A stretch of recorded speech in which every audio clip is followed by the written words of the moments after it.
What is best in life? To crush your enemies, see them driven before you, and to hear the lamentation of their women.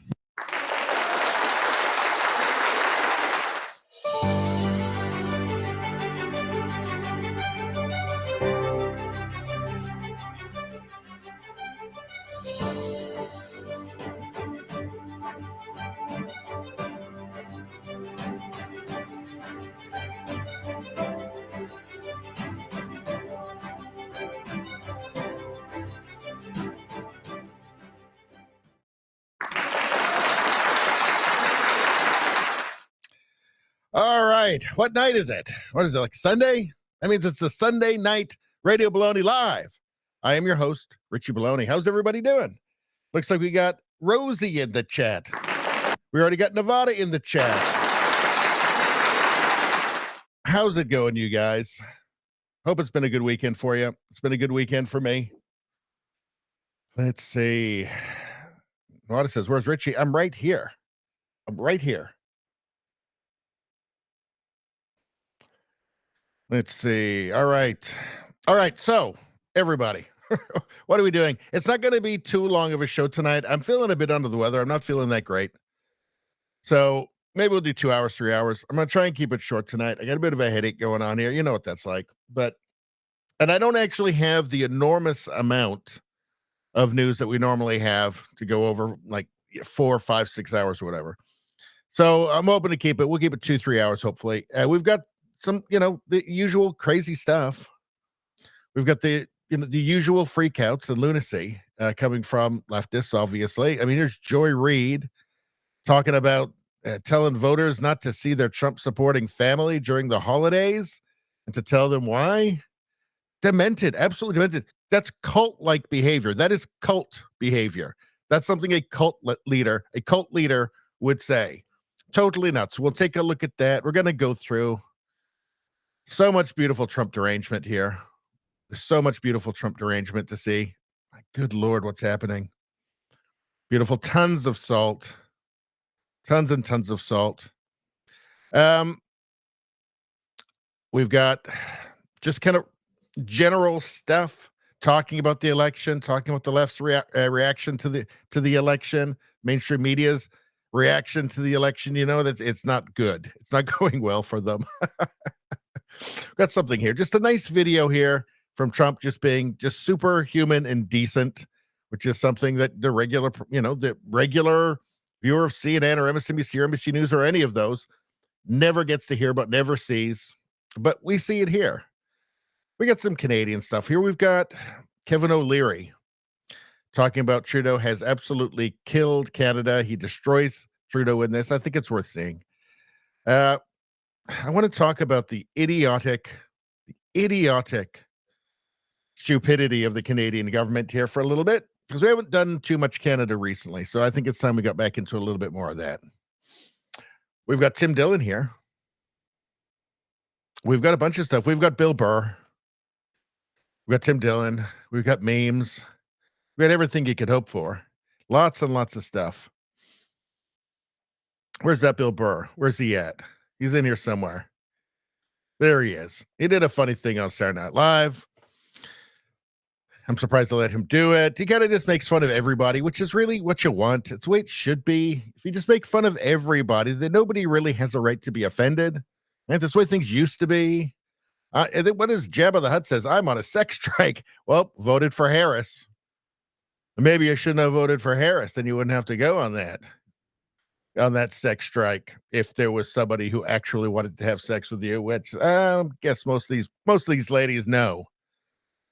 Let's see. Anyway, so we got a bunch of stuff there. Of course, for the palate cleansers, we have our good friends. We have the muses of the channel. We can go there. This woman really knows how to handle a fence. Fantastic fence skills.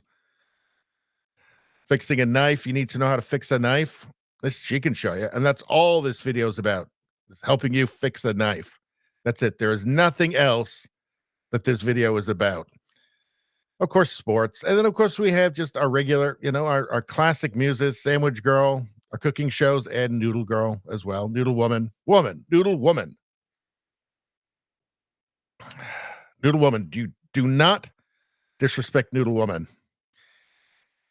She represents the spirit of Radio Baloney, and I think just something very MAGA about her, I gotta say. Let's see, we got Alaskan Girl in the chat. Good to see ya.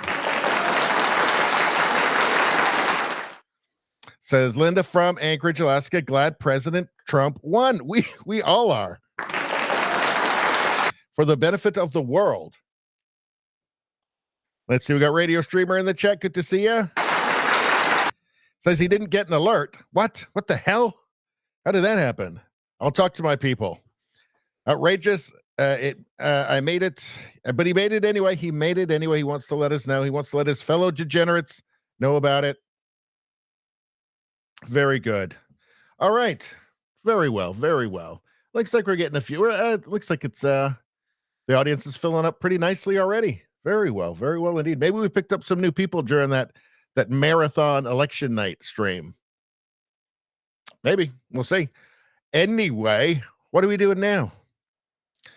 Well, look at what these crazy, goofy, cult dingbats are saying now. These lunatics from DNC. I need to take some space for me. So that's from Joy Reid and Dr. Amanda Calhoun. Tell Kamala voters not to see Trump-supporting family during the holidays and to tell them why this is cult behavior. This is what a cult leader would say. To separate people from their families. This is cult stuff right here. This is a cult tactic, right? Separate people from the people who care and love about them. Because we know that Joy Reid and whoever this Dr. Amanda Calhoun are don't love and care about their viewers. Obviously, otherwise they wouldn't lie to them constantly and try to trick them into voting for things that are going to be very bad for them against their own interests. Leftists are very fond of saying that, right? That people are voting against their own interests. But I think it, if abortion is the only thing that you care about, if that's like the number one issue above economy, above border, above everything, about how much rent you're going to pay, how much it costs to buy an apple, I would say you're voting against your own interests at that point. I think that's just a rational statement. You are voting against your own best interests at that point, especially if you're in California, you can get an abortion all 9 months. There's no restrictions. You haven't lost anything. But in any case, what's going on here? So they're both totally mentally healthy, good, joyful, wonderful people. Let's see. MSNBC's Joy Reid featured a Yale psychiatrist. Why is that no surprise? Why is it no surprise that an Ivy League Yale psychiatrist is on the air giving basically cult leader orders to the viewers of MSNBC and Joy Reid that they should distance themselves from their own families because they don't agree with the cult ideology. They should distance themselves. They should alienate their own families because their family isn't in the cult. Why is it not surprising that this is an Ivy League, a Yale psychiatrist? Unbelievable. I mean, the academy is pretty much lost at this point, right? The academy needs to be completely, the first thing that needs to happen is absolutely no federal funding, no taxpayer funding. They gotta work it out. They got to use their endowments, which are massive, and just work it out in the free market. Let the market decide. No more public money to them. That's the first thing that's got to happen. Certainly, if it's just going to be a woke indoctrination factory, which it appears to be, you've got a Yale psychiatrist telling people who aren't in the cult, telling the cult members that watch MSNBC to alienate their own families, to separate themselves from their own families because they're not in the cult. Only the cult members can hang out together. Why is that? Because perhaps, just perhaps, they might have ideas that might counter the mind pathogen, the woke mind virus that has possessed these people and turned them into zombies with apparently no free will. That's why cult leaders try to separate the cult members from their families, from their friends, from the people who care about them. Because one of those people might get through and they might realize, oh, wait a second, I'm in a cult. Oh yeah, let's leave right now. Let's go. I'm ready to go now. Oh, I just realized that I'm actually in a cult. That's why you tell people to avoid people with different information, to avoid people with information that might be an antidote to the mind virus that's possessed them. And it might reveal a pathway out of the cult. And Joy Reid does not want people to stop watching her show. I mean, the few people that still watch it, she wants to keep them. Talk about bananas. Talk about absolutely nuts.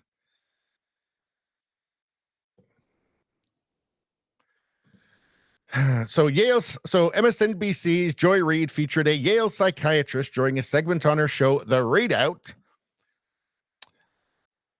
I would call it the Tard Out. The Tard Out. I just made that up right now.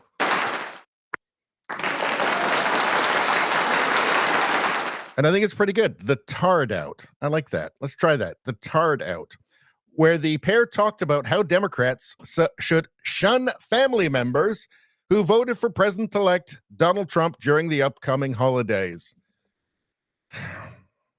Reid spoke with Amanda Calhoun about how Democrat voters, particularly LGBTQ+, the plus stands for, they're not quite sure what it is, but they're definitely sure it is. They don't know what the plus is, but they're definitely sure that it's real.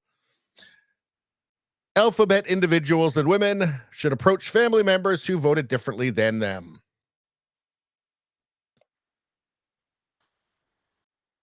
Quote, there is a societal push that if somebody is in your family, they are entitled to your time. And I think the answer is absolutely not, Calhoun began. Absolutely not. They have different ideas than you. They're not in the cult. Quote, so if you're going through a situation where you have family members or you have close friends who you know have voted in ways that are against you, so it's not just that they've voted in ways that you don't agree with or they have a different vision for the future. No, they're voting against you. That was their vote. Again, this is cult leader stuff. This is what cult leaders would say. No, they're going in and they're consciously voting against you because they're the enemy. Your own family is the enemy that wants to hurt you. It's not just that they have different ideas. No. They're against you. They voted in ways that are against you. That are against your livelihood, then it's completely fine not to be around those people and to tell them why, she continued. to say, I have a problem with the way that you voted because it went against my very livelihood, and I'm not going to be around you this holiday. I need to take some space for me. Well, unless your livelihood is DEI instructor or host on MSNBC, I'm not sure. I'm not sure how it's going to go against your livelihood. I mean, maybe if your livelihood is a government job that pays you to discriminate against people based on immutable characteristics, against identity, and maybe if your job is to, I don't know, try and indoctrinate and brainwash kids in public schools, maybe that's going to be a trouble. Maybe it's going to be a problem for your livelihood. I think it should be, frankly. Just going out on a limb there. I think it should be a threat to their livelihood. I need to take some space for me. I would say take all the time you need and then some, and then just continue. I mean, it's a sad thing, isn't it? It's a sad thing. I mean, I would never, obviously, I wouldn't alienate a friend. I wouldn't remove a friend from my life, never mind a family member. I think the unfortunate thing is some of these woke zombies, they become so unpleasant and so narcissistic and self-centered that the family members are probably actually kind of relieved when they say, I can't be around you anymore. You voted against me. You don't think I exist or something that I saw on TikTok. Probably there's a lot of families that are just like, oh, finally. Finally, oh. Since it became apparent that Trump had won the presidential election, Reid has voiced discontent with those who voted for the GOP nominee. I think that's putting it lightly. Earlier this week, she complained about the fact that white women did not come out enough to support Vice President Kamala Harris in swing states. Reid highlighted black voters' strong turnout for Harris, adding that, quote, white women did not turn out at high rates for the Democratic nominee. I don't know. Maybe they're sick of being demonized for being white constantly on shows like yours. Reid also blasted Hispanic men who followed post-election data, which showed this demographic voted 55% to 43% in favor of Trump. That's according to the New York Post. Well, that's not supposed to happen. Y'all voted with former Trump advisor Stephen Miller and David Duke, and against your own sisters. Voted with David Duke. I mean, they just make this stuff up. They're not. It's got to be the easiest job in the world, actually. Just spewing just whatever crazy nonsense, the first thing that comes into your mind, to idiots, right? The idiots watching on MSNBC. David Duke, really? I mean, I guess it's at least a different name than Hitler, because they usually just go with Hitler. Against your own sisters, who chose Kamala Harris with 60% of their votes. So you own everything that happens to your mixed status families and your wives, sisters, and abuelas. From here on in, the MSNBC host previously said. So, yeah, it really is like a cult. I mean, she's obviously furious at the fact that obviously, according to her ideology, right, all people are separated into identity groups, faceless identity groups, or they're, faceless cogs in some identity machine. And each one of those groups has its assigned political ideology or social idea and social ideology as well. Right. So it's like everybody except for white men is Marxism. That's just what you are. And if you don't do that, if you're not willing to be just a good little Marxist, a good little useful idiot, then they're furious at you, and you've got to internalize this and internalize that. It's not the kind of diverse voices they want. When they say they want diverse voices, they don't want diverse voices. They want total conformity. Total and utter conformity, but they want to be able to say, well, that person who agrees with my crazy Marxist beliefs is black, and that one is not black but brown, and that one is a lesbian, and that one's trans. but they all agree 100% we're all in total conformity, ideological conformity with each other. That's what they mean by diverse. Just in the shallowest sense possible. Anyway, what awful people. What horrible, horrible people. Don't see your Trump supporting family during the holidays. For them. Just ruin your family, ruin your family's holiday, ruin your own for them. For these miserable, awful Marxists. Who, by the way, don't even believe in nuclear family. They don't agree with the nuclear family anyway. Right? To them, you just belong to the state. All right, let's get to the chat here quickly. Let's see. Hey, we got Cobra in the chat. Good to see ya.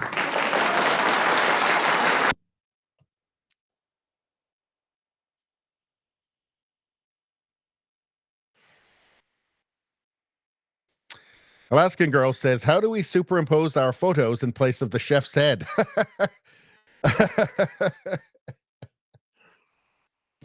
We don't. That would be a great disrespect to our founding muse of this channel and her hypnotic noodle style, noodle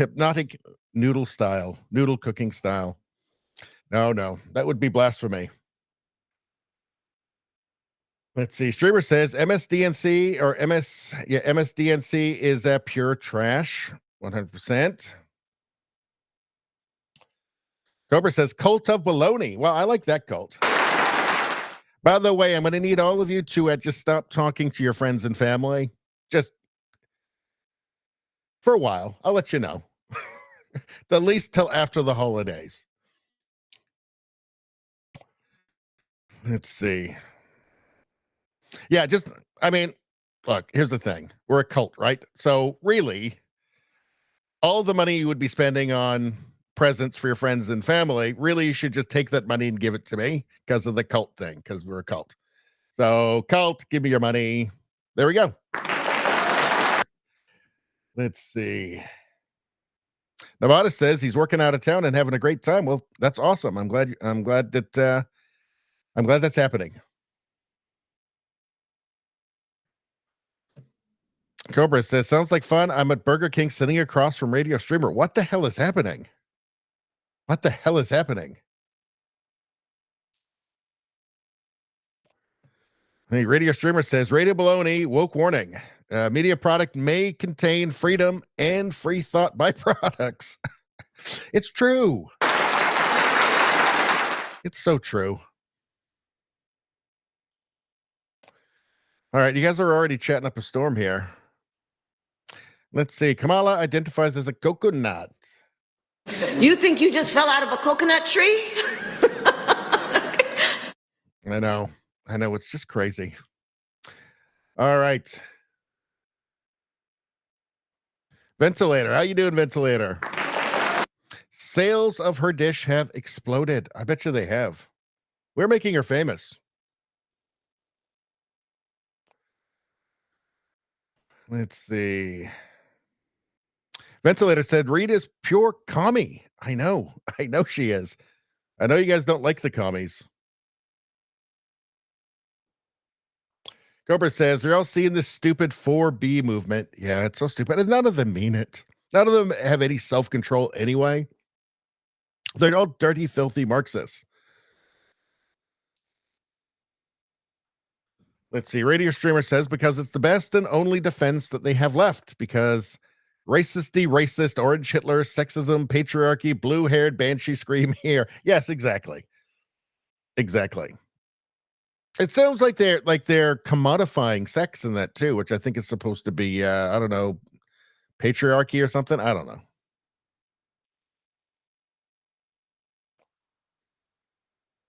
Let's see. Nevada says, I love this cook. I know, she's great.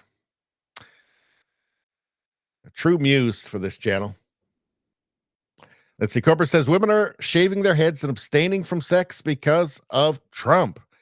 Most of the ones I've seen doing it, It's not like, I don't know. I'm not saying they were in massive demand. I'm not saying they're all monsters, but they're not.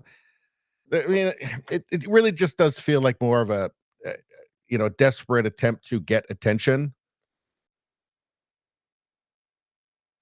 And it's like reverse psychology on themselves that like, oh yeah, all these guys want to have sex with me.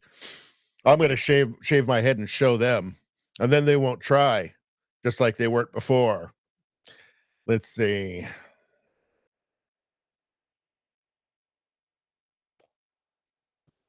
Streamer says, yeah, they lost that argument with me when they sold out to basement dwellers for money on OnlyFans. Ooh.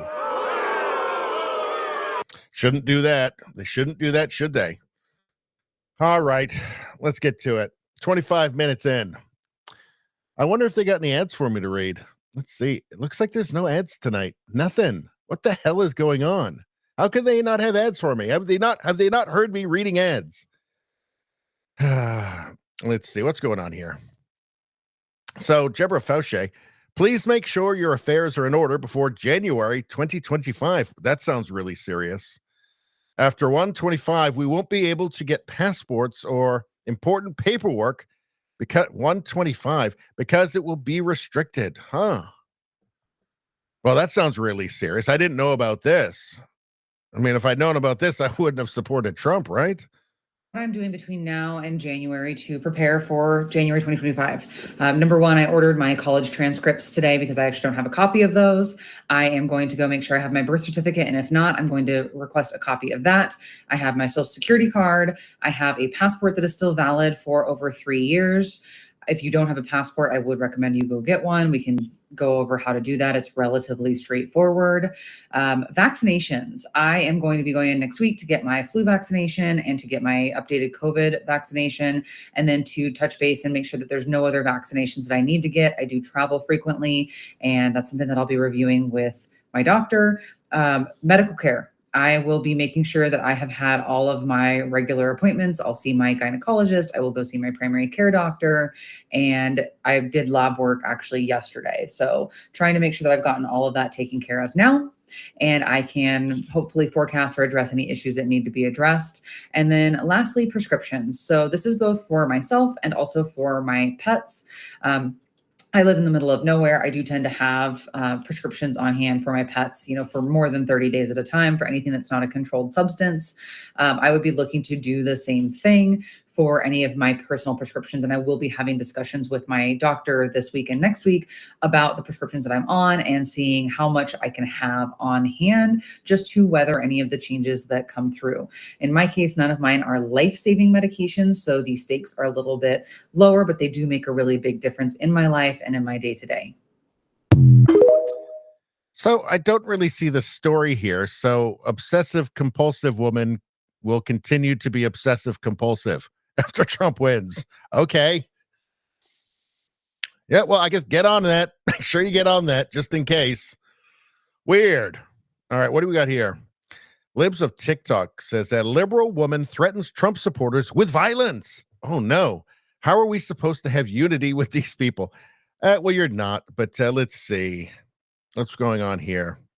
Now, trigger warning, she's going to threaten you, right? She's about to threaten you. So just, you might want to take a couple deep breaths, sit down. It's going to be pretty terrifying. There it is again, that funny feeling, that funny feeling. So if you voted for Trump, I hope you can fight. It almost makes me want like society to collapse and to be like the apocalypse or something. Just so I could see the look on like her face when she realizes that she's not actually tough and she's utterly and totally impotent. And she will need toxic men to take care of her. I almost want the world to fall apart just so I can see that, so I can see all these feminists, these lunatic feminists, modern feminists who don't seem to actually care about women's rights anymore. I get the old, like the first wave, second wave feminism. So I totally get that, right? But the new stuff, like feminism now is like being like pro-terrorist group. It's weird. Like feminism now is like more for men's rights, it seems. You know, like you throw on a wig and throw on like a sundress, and you know, it's really more about their rights to invade their spaces. I just find the whole thing very strange. Like what is this? There it is again, that funny feeling. Does she realize that in terms of physical strength and prowess, in terms of the physical danger she could present to anybody, does she realize that it's total impotence? She has nothing. She has nothing. I wonder, why isn't there, will there be a moment of reflection where she goes, wow, well, how amazing is it that I can live in a society so free for women, that I can make utterly ridiculous garbage nonsense like this and nothing will happen to me. I can make a video about threatening people with violence because they don't agree with me, and I'm perfectly fine. Nothing's going to happen to me. Like, I'm not going to be met with some counterforce, which would be obviously much more powerful than what she's able to muster.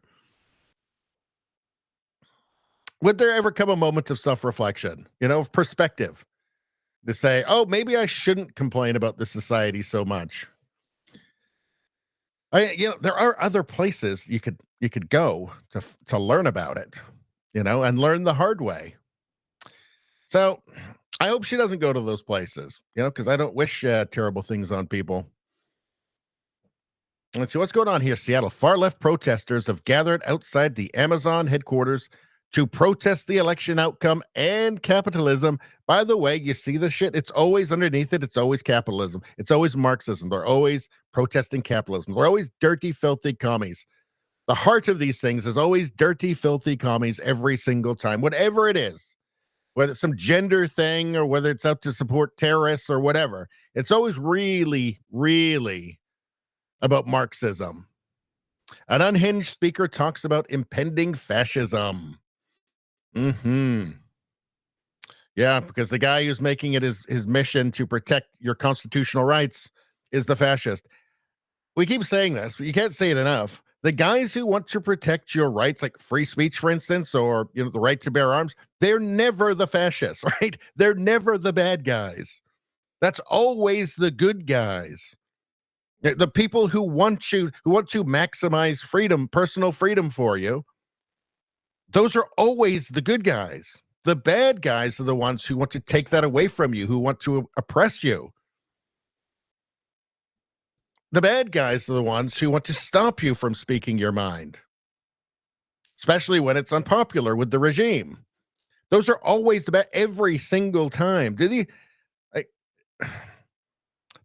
How do they not know this?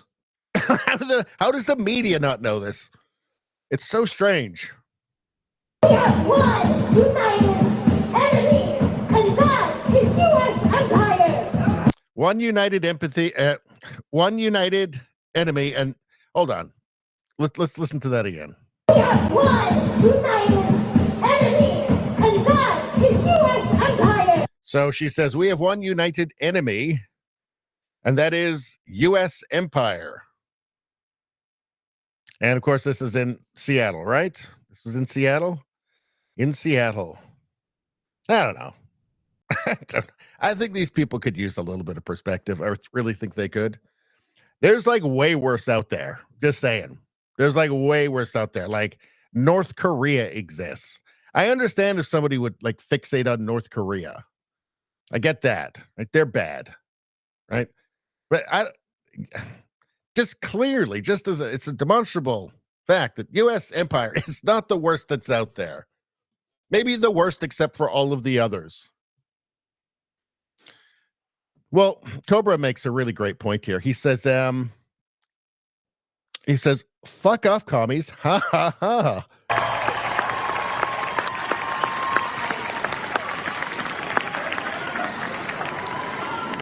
JJ Nevada says, commies and Karens just suck. I know. They're bad. Let's see.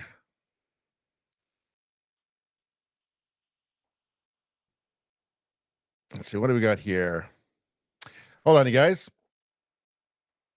I think there's an interesting conversation going on in the chat here I want to take a look at. And let's see. Rosie says, one thing in defense, apparently some sick right-wing men have said, your body, my choice. That is sick. That is a threat to all people. I don't know anybody. I haven't seen that. I haven't seen it. Has anybody else out there seen it? I haven't seen that. I mean, you know, I don't agree with that. I mean, if it's like one of those like androids that they're going to come up with, like, you know, like the maid ones I've been talking about, it's like a maid, right? But it's also like a nurse. So that like if I stroke out on the kitchen floor, like it can help me, like call an ambulance or something, like the android ones that they're going to make. Well, I mean, whatever, right? But no, obviously, you know, that's not something that I agree with. It's just not something that I've seen. I haven't seen that. But I don't doubt that somebody would do that. I think you see a lot of stuff like that. It's trolling. It's like poking, right? It's like trying to get a reaction. Let's see. But we can all agree that we hate commies, of course. Raider Streamer says the point of that, Rosie, was to trigger leftists. Yeah, that's what I'm thinking. That just keep talking over them, if I understand correctly. It's a wind-up tactic. Not that makes it right. I'm just saying they don't even mean it. Yeah, that's what I would assume. I actually haven't seen it, but that's what my assumption would be.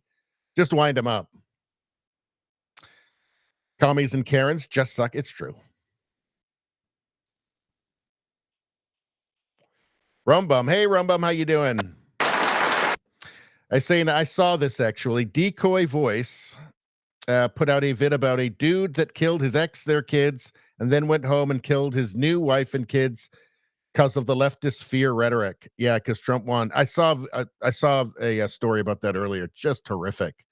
Just horrific. Well, stuff like that give, you know, like the Joy Reids, for instance, pause for thought. No, totally soulless. Totally soulless. Doesn't care. All right, let's keep going here. What's going on here? Libs of TikTok. We have a serious mental health crisis in our country.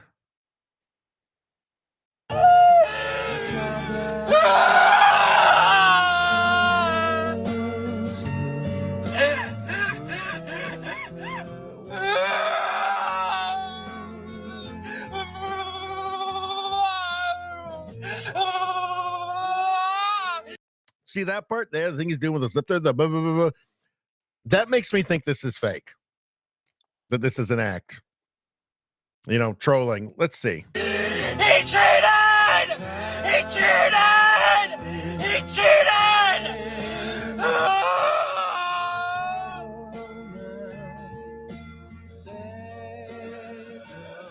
He cheated! There was fraud! There was fraud!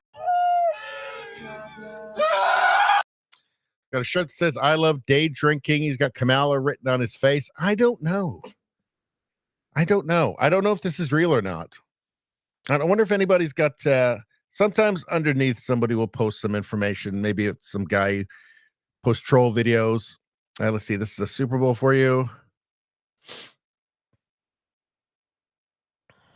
Let's see. What's this? So this one is better, it says. Let's see.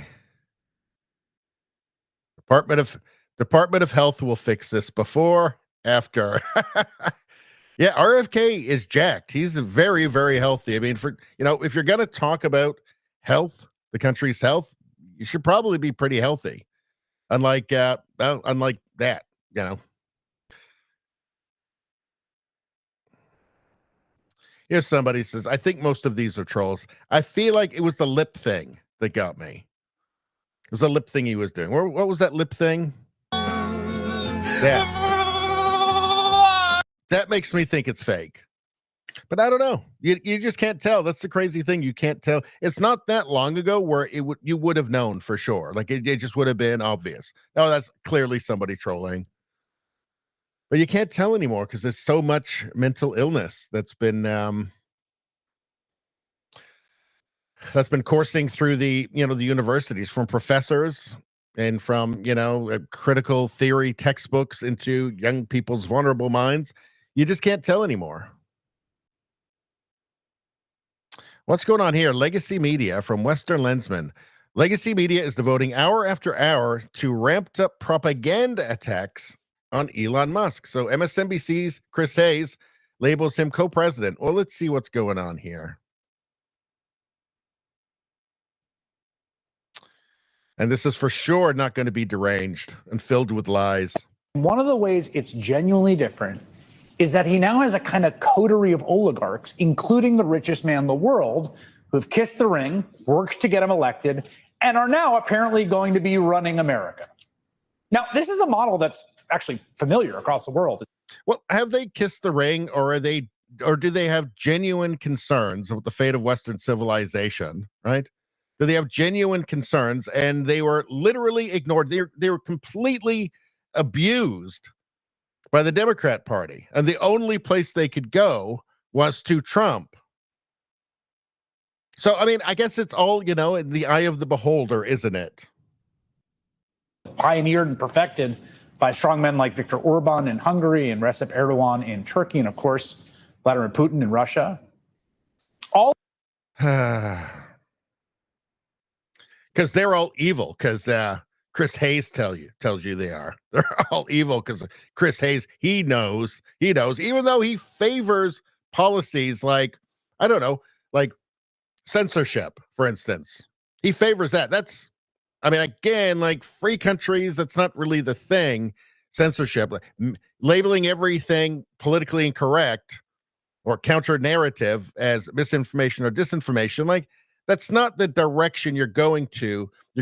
That's not the direction you move if you want to go towards a free society, right? I mean, he seems to he seems to be very much a fan of political persecution, as we've seen during the political persecution and show trials of Donald Trump. So I just feel like these guys kind of resemble the fascists more. But anyway, let's continue on. All of these rulers have their little crew of corporate and industrial titans who often hold no official government titles, but do the work of the regime in ways large and small, legitimate and otherwise, in return for their access and special privileges. Yeah, well, I think Trump's actually going to make them part of the administration, right? I think it's a little more fuzzy with Musk, but, he's talking about making like RFK and Tulsa, giving them actual roles in the administration. So, but anyway. Including squeezing the state coffers to line their own pockets.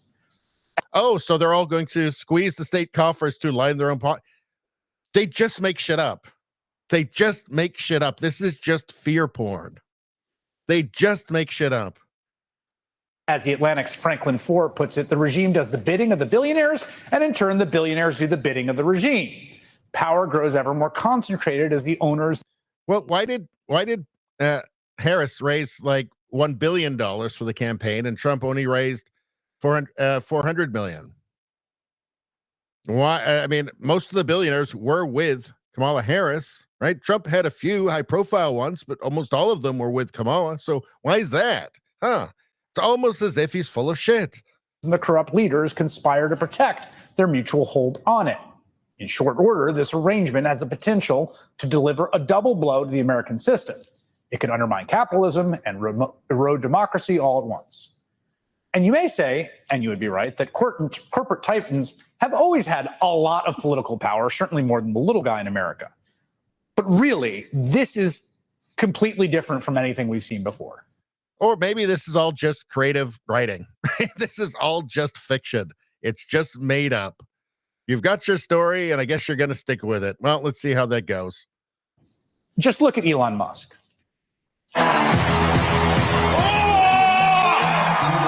I'm not just MAGA. I'm dark, gothic MAGA. America's just not just going to be great. America is going to reach heights that it has never seen before. The future is going to be amazing. Well, I can see why Chris Hayes doesn't like him, right? This stuff is like poison to the modern left. Oh, wait, he's saying America's going to be great. Well, that's what fascists say. That's what Hitler said. Massive crushing victory. Get everyone, friends, family, people on the street. Put the signs up, put the hat on. Let's go.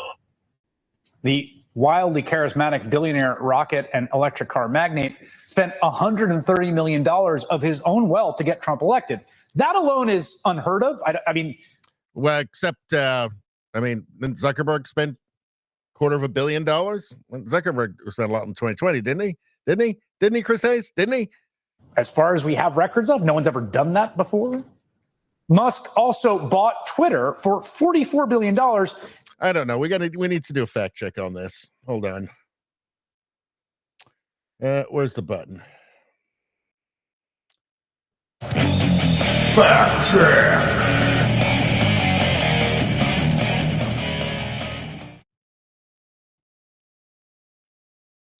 Hold on, you guys.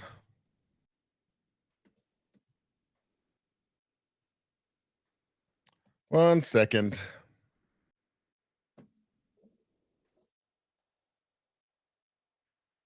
Okay, how about from noted far-right blog, NPR, how private money from Facebook CEO saved the 2020 election. Just unheard of, except for this. Let's see, what do we got here? Hold on, let's make this a little bigger. And this is just like the first thing that comes up, right? Like, that's how little respect they have for their audience. Let's see. Most notably, $350 million from Facebook CEO Mark Zuckerberg and his wife, Priscilla Chan.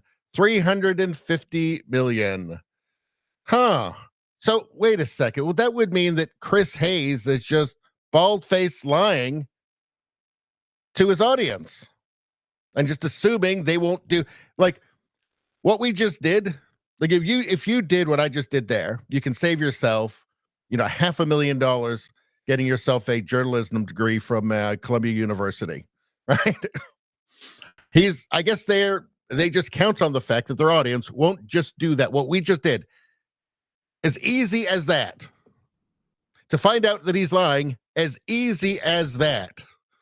He's counting his audience won't do that.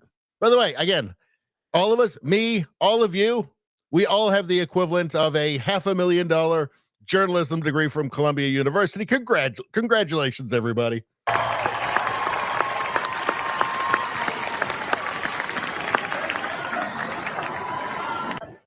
It's even better than that because we actually get it right. I guess you have to get the journalism degree to get it wrong now is the thing, right? So you get it to make sure that you're not going to actually tell anybody the truth. I guess it's hard to literally never tell the truth ever. So you need to spend a lot of money being educated on how to do that. Let's continue. In fact, why even fucking bother? I mean, it's all just lies and propaganda. How could it be more? It's alternate universe stuff, right? It's alternate universe stuff. All right, what do you guys have to say? What do you guys have to say?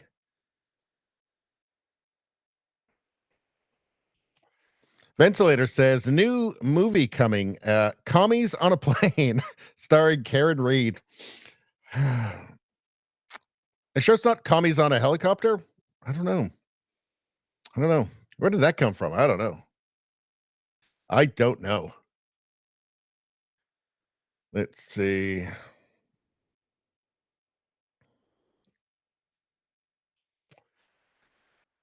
Let's see. Rumbum says mental health crisis only made worse by people affirming instead of calling it out and getting them help. Yep.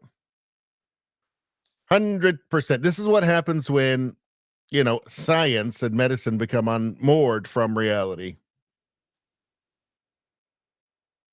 Let's see. Looks like Rosie's a fan of the idea of a plot for a movie called Commies on a Plane. Commies on a Plane. I like it. I like that. Get these goddamn commies off this motherfucking plane. Samuel L. Jackson, I think, would have to be in that. Let's see. He might be kind of one of those champagne socialists himself, so he might not want to be in it. Rosie says, You're stuttering. I keep getting my chats blocked. Things are not streaming properly on my side. Oh. Well, I don't know what's going on with that. I think maybe Rumble has had so much volume that maybe it stressed their system a little bit, but that's understandable. Let's see. Rumbum says Trump put out a video about what he was going to do in regards to saving free speech in the States. RFK even said Trump should get a place on Mount Rushmore for that goal alone. Yeah, I think I got that video actually. In fact, didn't we do that last? Didn't we watch that video on Friday night? I think that we did. Cobra says probably a DDoS attack. Well, I know there's a bunch of those on election night for sure. Let's see. JJ Nevada says, Rumbum, we need a bunch of statues of Trump. You know what else we need more of? We need more of this.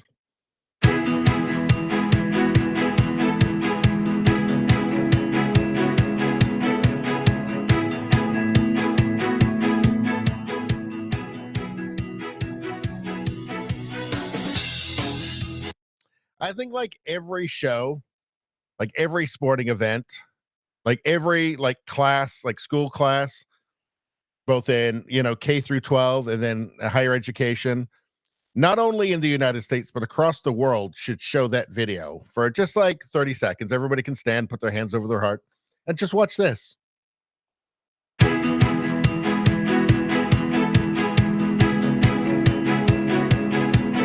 Just to give people perspective and to know what they're fighting for, Let's see. Rumbum says, once he is done in the States, hope he comes to Canada and fixes the northern nightmare as well. Canada needs some serious fixing, and Trudeau seems determined to destroy Canada as much as he can for every second that he can desperately grasp, keep his grasp on power for. It's actually kind of frightening, I got to be honest. Cobra says the stream is really acting up. Wonder if it's just a Tennessee issue. Oh, I don't know. Everything seems to be going fairly smooth on this side. Gotta check something. Hold on a sec. Just gonna watch like the stream as it is on my side here. Everything seems to be okay. Let's see. Yeah, maybe try logging out and logging back in again if you're having trouble.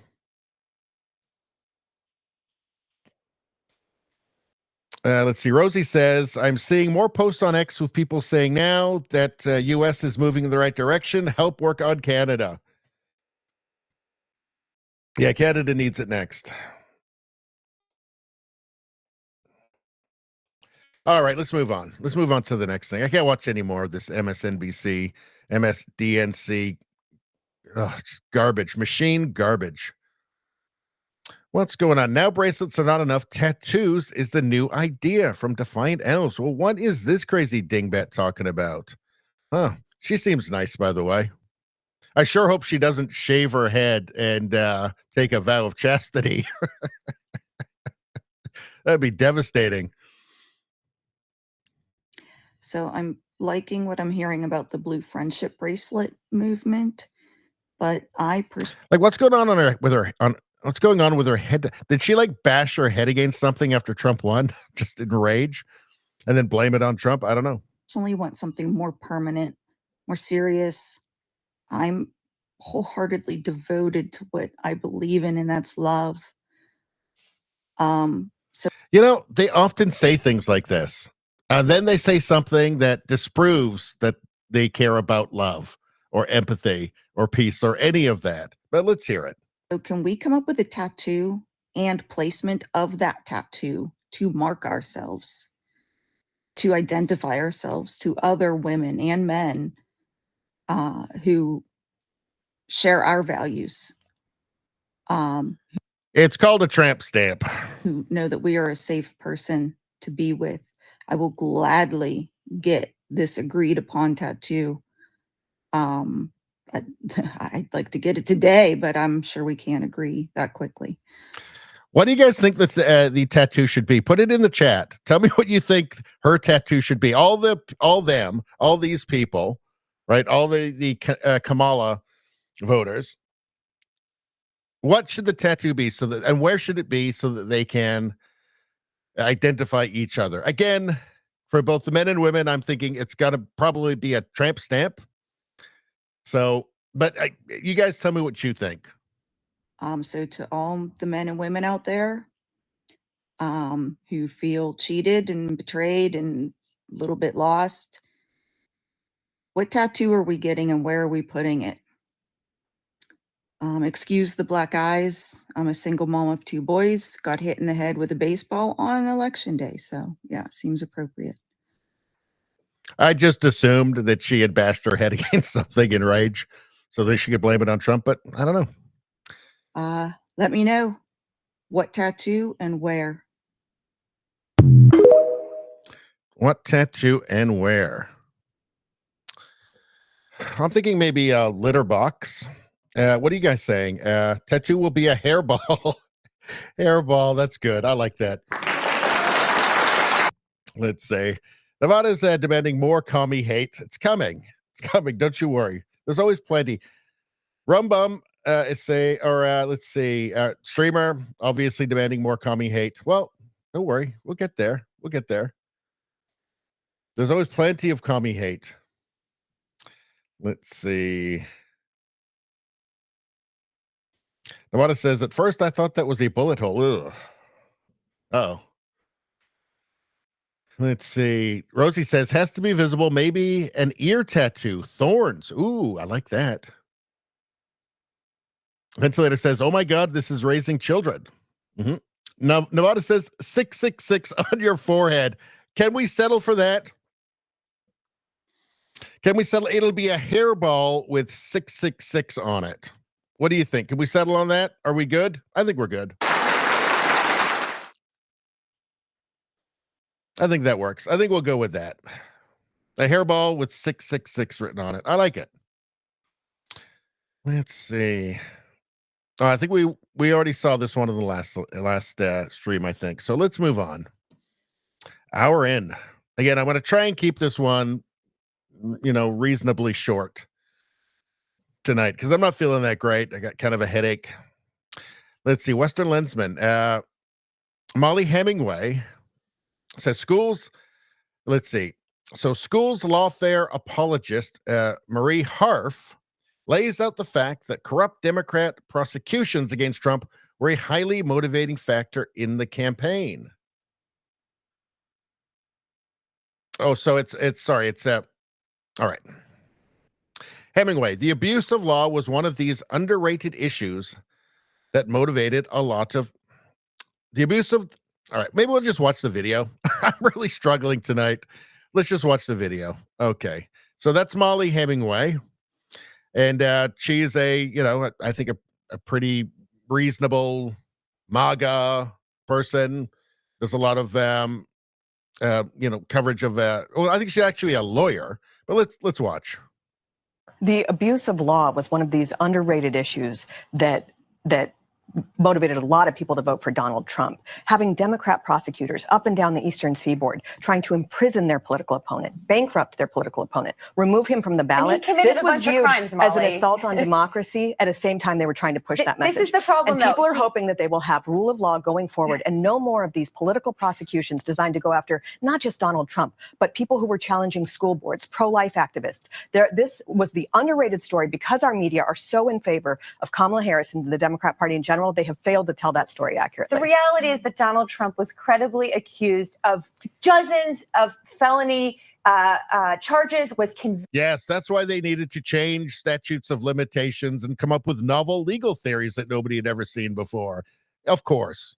Convicted of many of them, and Donald Trump has stood on the campaign trail this campaign cycle and said he wants to go after his political opponents and put them in jail. In fact, he was talking about the threat posed by this abuse of rule of law. I let you talk a lot. She knows. She must know. She must know this was political persecution. That if it wasn't Donald Trump, if the name wasn't Donald Trump, none of this happens. Right? None of it happens. She knows it's all getting overturned. Anything that was Anything that he was convicted of is getting overturned anyway, right? She knows all that. These are bad people. These are people that are willing to use the law to punish people. These are authoritarians. She knows that very well. She knows it perfectly well. Doesn't care. No, I want what I want. Gimme. Don't care. These are the people that will ruin your life. Her with her nice blonde hair and her glasses, her nice little TV person outfit on. She will ruin your life and she'll laugh about it over cocktails later that evening. These are bad people. Here. My point is that for Democrats and Americans who look at the litany of charges Donald Trump has been charged with, some of which we saw him do with our own eyes, the fact that you can be elected president and all of that criminality and possible convictions just goes away and you are held above the law, to many Americans today, that feels deeply unfair about our system. The way the Democrat Party treated it was as if he and other Republicans were below the law. And that period is over, and a lot of people are happy about it. Well, now he's above it, so congrats. Again, these are the people. These are the like modern Bolsheviks that will just destroy your life and they don't care. Ed D says, entitled blonde girl is horrible. And I agree. These are the people they don't care about justice. They care about getting their own way. These are the modern Bolsheviks. They will destroy your life and laugh about it over cocktails later that evening with their other champagne socialist friends. I find it scary.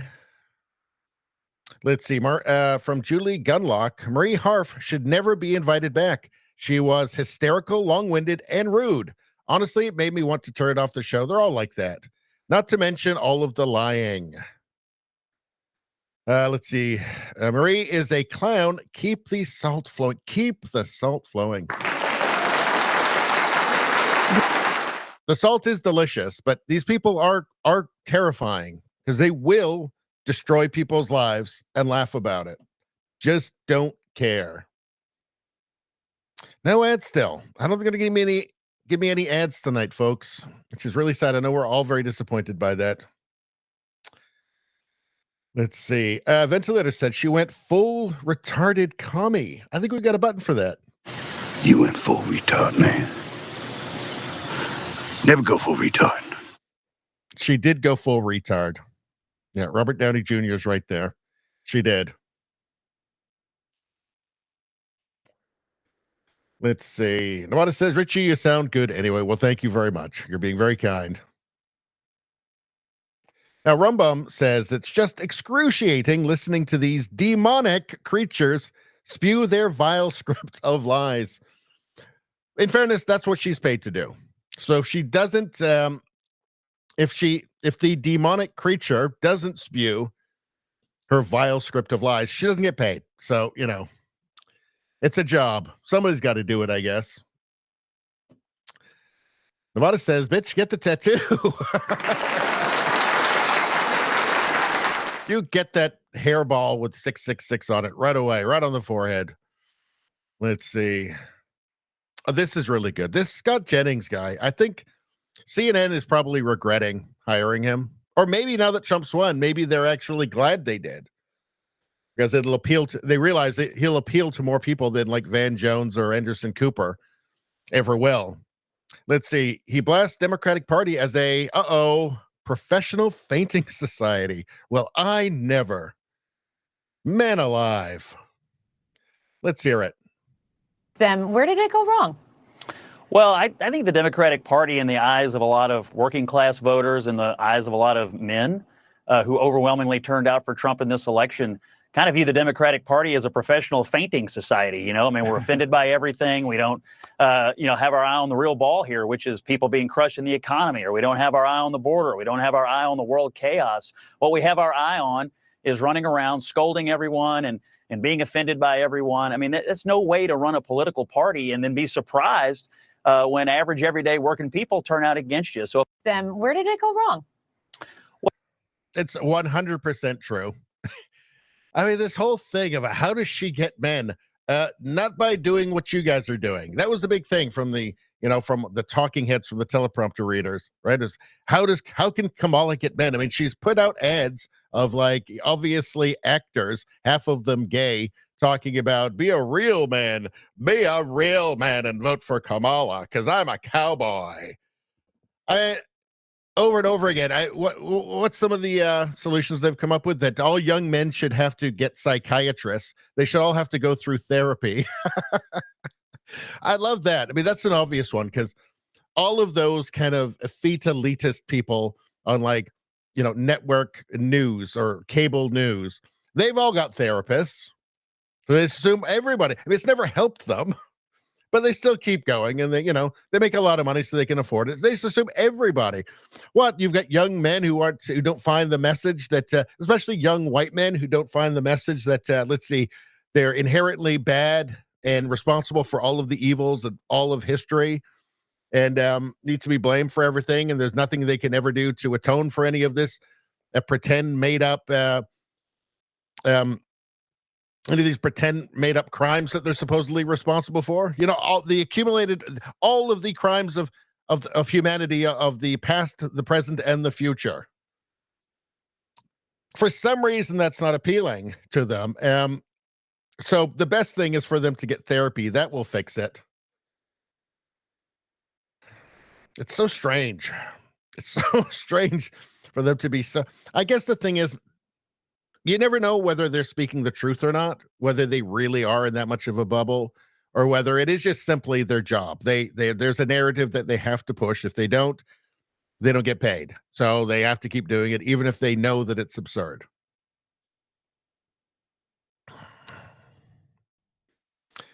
Anyway, what are you guys saying? Let's see what you guys are saying.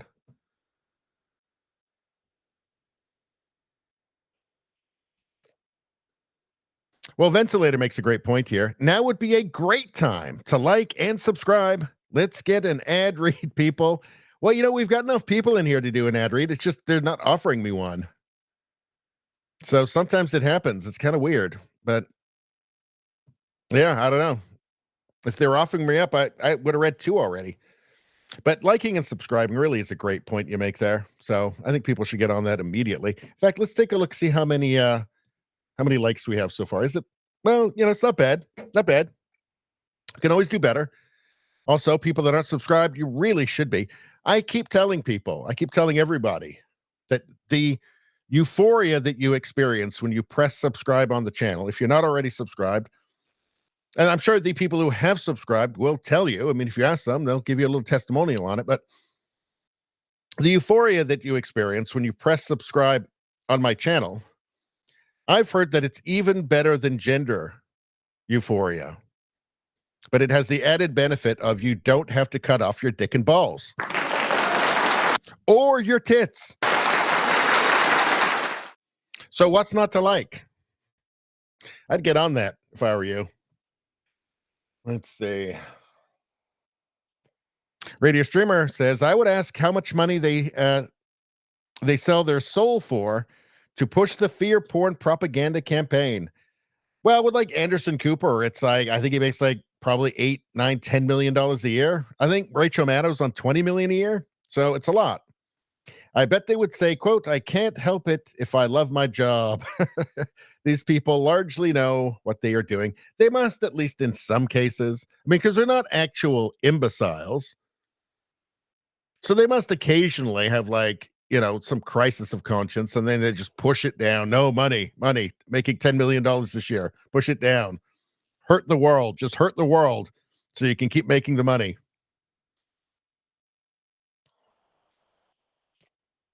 Let's see. Well, Rosie says, here's a testimonial. It shows you how powerful the liking and subscribing is. The power of liking and subscribing is on Radio Baloney. She says, I liked and President Trump was elected.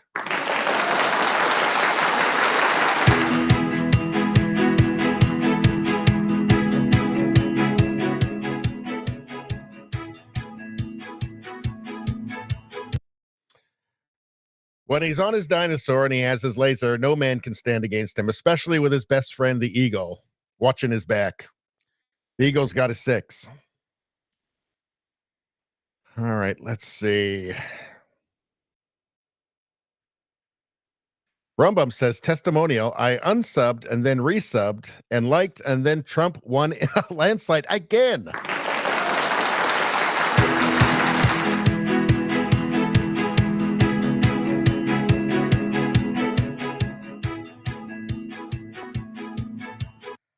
So powerful. It's that powerful. All right, let's move on. So, oh, this is just beautiful. Oh, my. There's Benny Johnson. I think this sums it up, don't you? From Crow's Nest. This is beautiful. This is what is needed. This is a shot across the bow. This is a warning, a serious warning. Everything you guys have been up to is not going to fly anymore. Letitia James campaigning on getting Trump. That's what she campaigned on. She campaigned. That's how she got elected. She campaigned on getting Trump. Didn't have any charges, didn't have any potential crimes, evidence, anything. She just said, I'm going to get him. This was just an out in the open, show me the man, I'll show you the crime situation. And then she went ahead and just found a crime. I mean, changing statutes of limitations, novel theories. Show me the man, I'll show you the crime. That's what that was. That's what she got elected on. That has to be illegal, doesn't it? Doesn't that have to be somehow actually illegal? I mean, that is just full-on show trial political persecution right there. Banana Republic stuff. She said it openly. She said it openly. You don't hate the mainstream media enough. You don't hate CNN and MSNBC and the New York Times and the Washington Post. Yeah, however much you hate them, you don't hate them enough. It was done out in the open. They all knew it. They all knew it. Every single one of them.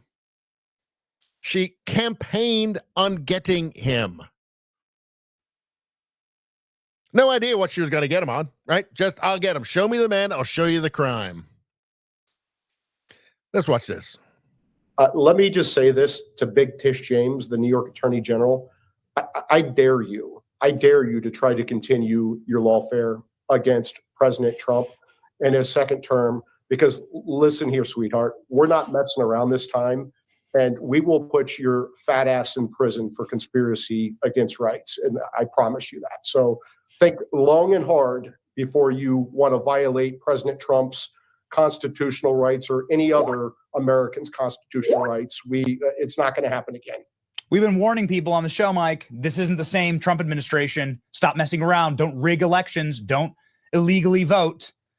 Don't try the funny business, because we know the team this time and they are not effing around. The contempt there. What did he say? Just say this to Big Tish James. Big Tish James. The contempt in this is well earned and totally appropriate. Let me say again, Big Tish ran on getting Trump, didn't have a crime, but was going to find one, promised to find a crime to get him. Show me the man, I'll show you the crime. The contempt is well earned and deserved. And this needs to be investigated. How this happened. You need to see her personal messages. What were her communications with the White House? Because you know she had communications with the White House. This all needs to be discovered. And again, it's the contempt that he shows there, the contempt. There's no fear. There's like, we know what you were doing, okay?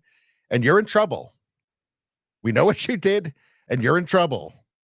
Don't fuck with us now. Now the law applies again, right? Equal application of the law applies again now. So, I don't know. I'm a huge fan of what I just saw. A massive fan of what I just saw. Let's see. Rumbum says she better get disbarred. So, they're not going to rest on this. Like, what she did was despicable and unconstitutional, and it should be illegal. Whether she's actually broken any laws, I don't know. I'm not a lawyer. But it's dirty as hell. Rosie says, whether one is for him or not, anyone with sense should vote against that. Yeah, against show me the man, I'll show you the crime. That really is Banana Republic stuff. That's authoritarian stuff. That's the strong man authoritarian stuff that they keep screeching and reeing about on MSNBC, like Joy Reid and the rest of them. That's the actual strongman authoritarian Banana Republic stuff. I guess they just couldn't see it. I guess they just weren't paying attention, right? Rosie says, so disrespectful to call her sweetheart and fat ass. So appropriate. I know. It was extremely disrespectful and well earned. Just the contempt. Big Tish, sweetheart, fat ass. Not scared. I mean, that was sending a message. We are no longer worried about you. You have no power now. Rumbum says, some real commie shit right there. Yeah. Real commie shit right there. All right.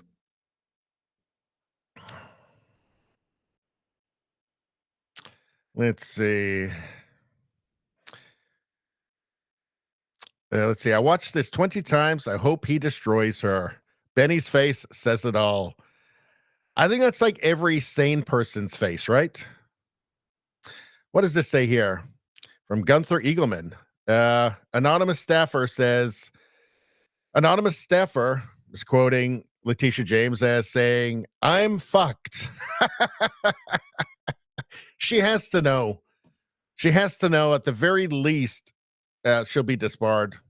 I mean, once they get the internal communications or personal communications, she is going to be fucked. Because you know this was rotten from rotten at the core right from the start. So what's going on here? A Kamala watch party. I think she will win a deep red state. This is great. Oh, it's so good that this is preserved for eternity. The time is 8:47, and currently Trump is leading with 101 electoral votes, and Kamala Harris has 71 electoral votes. I still think it's very early in the night, and a lot of the swing states have not been called. So I think it could still be anyone's race. It's 8:54 p.m. at the moment. It's early. The same was true in 2020. He was very much leading at first.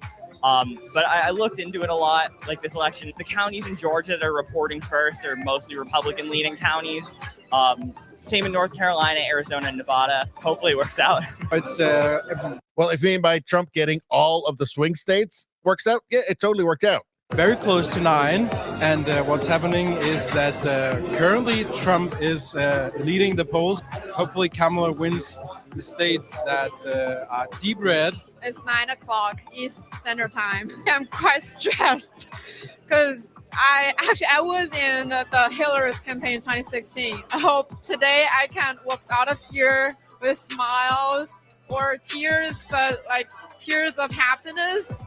It is 9:29 p.m. Trump is projected to win not only Pennsylvania, but a couple other states in the area.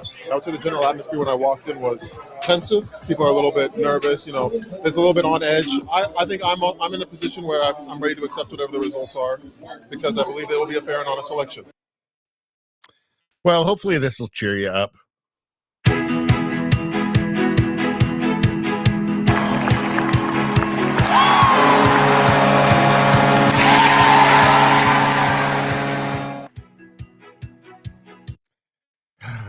That can't help but you can't be sad and see that, can you?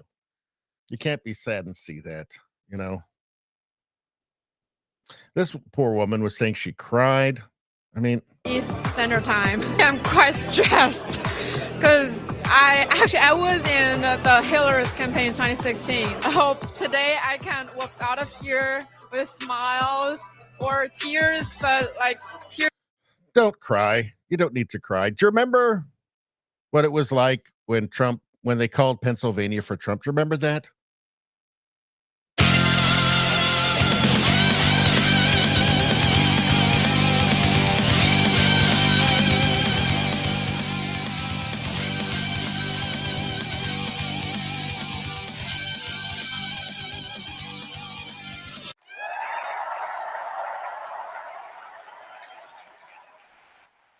see, now she's happy. She's smiling.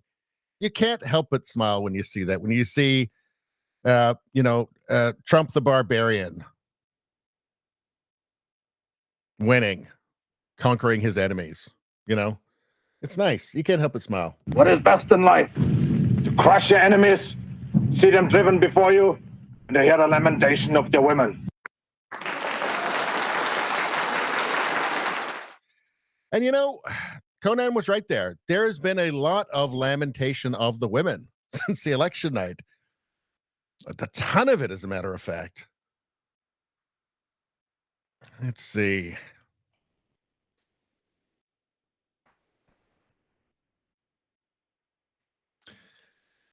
Do we have some more? What's this? Hold on.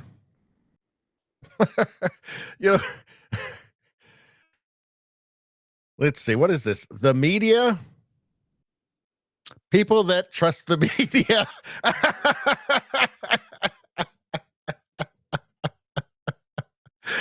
Oh, that's so good.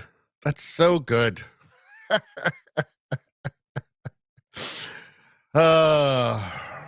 Yeah, I mean, there's been a lot of lamentation of the women since then. I mean, it's all over the internet. That's actually a woman there too, also lamenting. That's not a woman, but pretending to be a woman lamenting. That is, I don't know, but lamenting for sure. Where's more? They all lamented quite hard. All of them. It was quite satisfying to see. I mean, look at her. You can see how sad she is there. Such a shame. I want to cheer her up somehow. It makes me sad to see her like that. Well, I know what will do. I know what will help.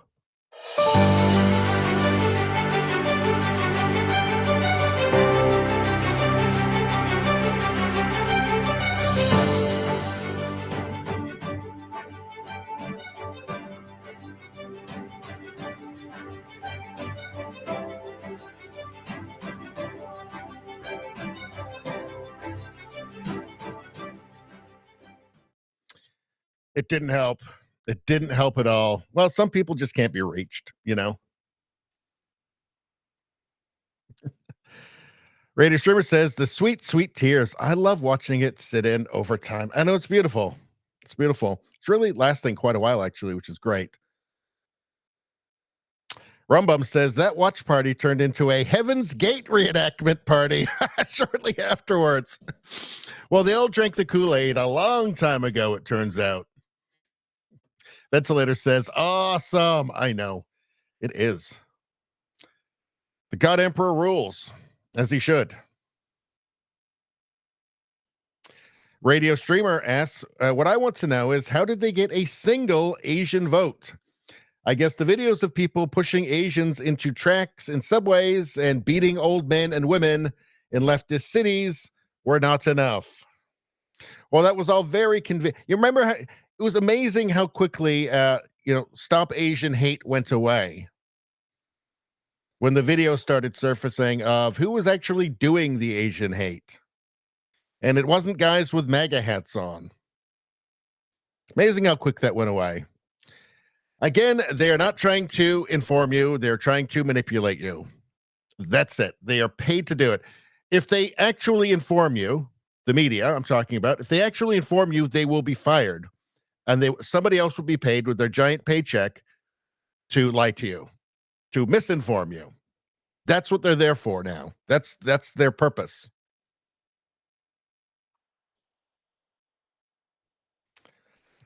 All right. Let's this woman was just awful. Just awful. Imagine the strength of propaganda machine that Karens are losing their minds. I think we covered this one though, right? So let's keep going. What do we got here? We covered that on Friday. Did this one. Okay, so let's move on. Hour and a half. Okay, I think we're moving along nicely here. We're moving along nicely. Now, this is just, again, this is from Ian Miles Chong. How can anyone hate this man? This is stuff that the media will not show. They're not here to inform. They're here to manipulate. Let's take a look. How did you feel about winning? How did you feel?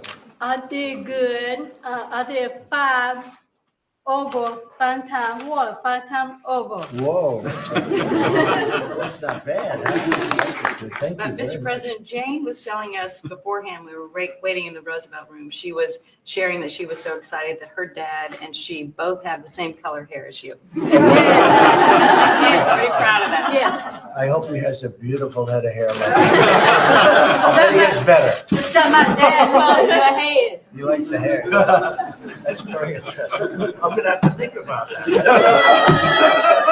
Thank you. Say hello to your dad, right? No, I'll tell you why. Go ahead. My dad died. Ooh. And my mom too. You're in the Oval Office, and they're looking down on you, and they see gold, right? That's gold. Yeah. That's really something, and they're very proud of you, right? Thank you. So congratulations, Tom. How did you feel about winning? How did It seems like somebody who's got some compassion to me, right? For somebody who has no compassion, I think he handled that situation extremely well to make that woman feel good, to probably, to always remember that experience, that encounter very well and positively, right? Doing something positive. How would Kamala have handled that in that situation? I don't think very well. I think telling her that, well, I grew up in a middle-class family, everybody would have been scratching their heads a little bit. Or saying that, well, Donald Trump's a fascist. Right? I don't know. That's a side you just won't see in the media. They will not show that to you. They've got access to it all, by the way. They will not show any of it to you because they're, I don't know, evil or something. I don't know.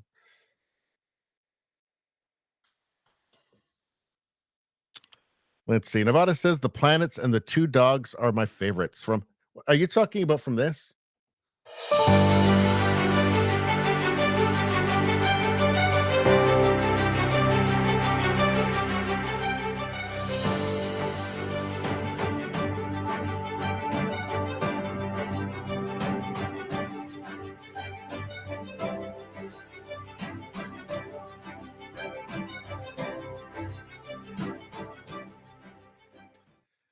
My favorites kind of go back and forth. I mean, I like the one where Trump, which is completely historically accurate because I have the picture there. The one where Trump discovered the Americas, I think is that really good. I like the Mech Warrior Trump. I like the Wolverine Trump. I like all of, there's different. I can never really just settle on one. It changes. There's so many different wonderful facets of Trump and everything he's accomplished in his life. So, but let's watch this. This is from Ian Miles Chung again. Japanese Trump memes are truly next level. I have no idea who made this, where this comes. It says it's from, it's what? Hold on. Apparently it's from it's Jim. It's Jim. So I've never seen this before, but there are, this is a wonderful, Asian memes of Trump seem to be really, really good. There's a one where him and Kamala are singing that like Chinese song, which is really hilarious. Remember I showed that to you guys? Here's one the Abe Shinzo, former prime minister of Japan, who is deceased now. And they had a good relationship, him and Trump. So let's watch this. That's a little.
And then it just says, then it just says in this one, just have sex at the top.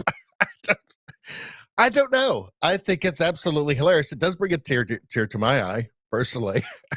Donald, you must move your head. I love the idea of him guarding Trump from heaven. I love it. Maybe he really did. Maybe he really did. It's wonderful. What are you guys saying? Well, it says the Plants of the Two Dogs are my favorites. It's pretty good. What it says, AI Trump pics. No, those are real historical pictures. All of them. Rosie says, this should be out everywhere. I know. But you guys have to appreciate how privileged you are to see this stuff, because almost nobody else, well, nobody other than you guys sees that. So it's something special that we share. And you know, the interesting thing is I just woke up one morning and I sat down at my computer and they were just on my computer. I don't know where they came from. They were just there. I think they came from Abe Shinzo. I think they came from heaven. Oh, no, I made them. Yeah, that's right. Sorry, I forgot. Let's see. The fist pump needs to be a statue yesterday. I know. It sure does. Or as he says, the end with the fist raised and the two pups. I know. It's beautiful. It does bring a tear to your eye. The last one is so awesome. JJ says, Trapper 2020, welcome to the chat. Just finds it hilarious, apparently. Steve Mod, how you doing? Yeah, just the have sex thing on the top. It's just such a kind of a non sequitur in there. It's hilarious. Rosie says the woman with Trump should be everywhere. That was a great video. I know I should have bookmarked that. I don't have that anymore. This, I don't think so. Maybe I do. Steve says, make more baby in America. Yeah. Alrighty. I wonder if I have that, the one with Trump singing with the with Kamala. Really see if I do have. I bet you I've got it down here somewhere still. Let's see if we can find it. It would be way down though. Let's just take a couple of minutes just to see if we can go all the way down. See if we can find it. Because it'll be way far down if we do have it. And it's worth it if we've got it. Because it's hilarious. It's just so weird. Or I could just search for it. That might be better. But let's see if I can just quickly find it here. Because it really is a classic. Maybe I will try and just find it. Let's see. Okay, let's search it up. Trump, Kamala, singing. Let's just see if anything comes up.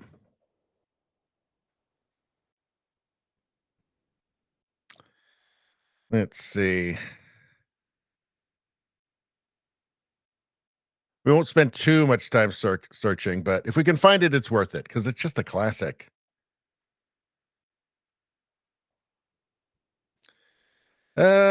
Looks like there it is. Yes. All right. Chinese social media trend of Donald Trump and Kamala Harris singing to each other is just weird. It's from Concerned Citizen. The album is expected to drop for Christmas. This is just the beauty of this is wonderful. I mean, it's the only thing I've ever seen that has Kamala Harris in any way in it that's not just a full-on like making fun of her. This is kind of making fun of both of them, but kind of liking I don't know. It's a weird thing. Let's watch. 20的万花筒里有一个在吹响，这让我想起儿歌和他心爱的弹弓茶。湖蓝色的远墙，我生命里的角落。我的妈妈在哪里给我的爱，叫我永生不忘吗？心中有个地方，刻进了你的名字。草原和古月季花香，都是我的歌。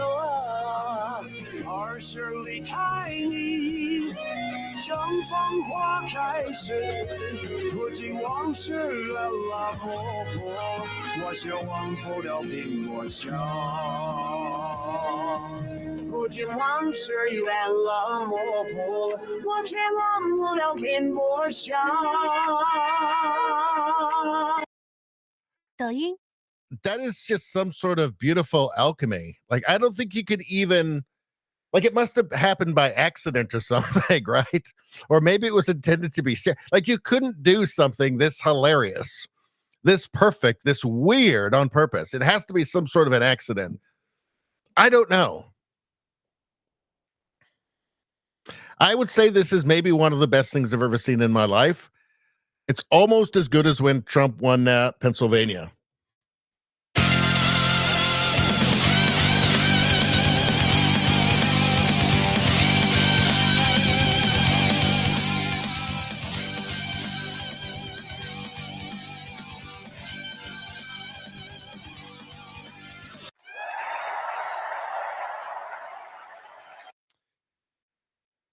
My favorite part of the election was when Trump summoned the lightning to his wizard's rod, which he got by killing a wizard. Because as you can see, he's Trump the Barbarian in that there, and those are all historical photos, by the way. So, anyway, what a beautiful thing that is. I want one more second. I just want a couple more seconds of this. 儿时离开你，正芳花开时，如今往事远了婆婆，我却忘不了苹果香。如今往事远了模糊。I don't know what it is. All I know is that I love it. That is just some sort of magical alchemy right there. You know what? I hate to disappoint you guys. I keep checking for the ads, and we got enough people to read an ad normally, but it's just not giving me any ad reads. So I think we're going to have to do without the ads. Let's see. Rumbum says, truly heavenly music right there. Wonderful, wonderful stuff. All right. What do we have here? All right, so we got Scott Jennings tearing them a new one right there. We got this one. That was very good. This one. And yeah, okay, so we reached everything. Let's go here. Uh-oh. Let's keep going. All the way to the top. Just like Whitesnake. There we go. So we saw that, yeah. Quite moving, actually. All right, I think we saw that one. Yeah, we saw this stuff. All right. The L. Smith dinner. Okay, this stuff is all kind of old now.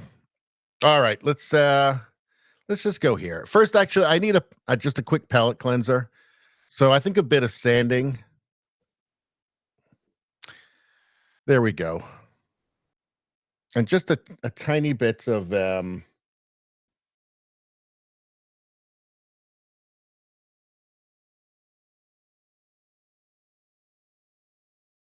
really relaxing. Like I'm watching sanding, you know? It should be like a sanding show on TV, you know? Because this is good, but this is quite professional. You know, she's got that I think like professional sanding shirt on. So I find it very, very kind of hypnotic, very relaxing. It eases my anxiety. I think it's great.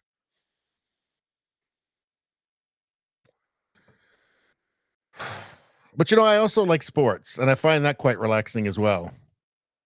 Let's see. Hold on. This is my new favorite sport. When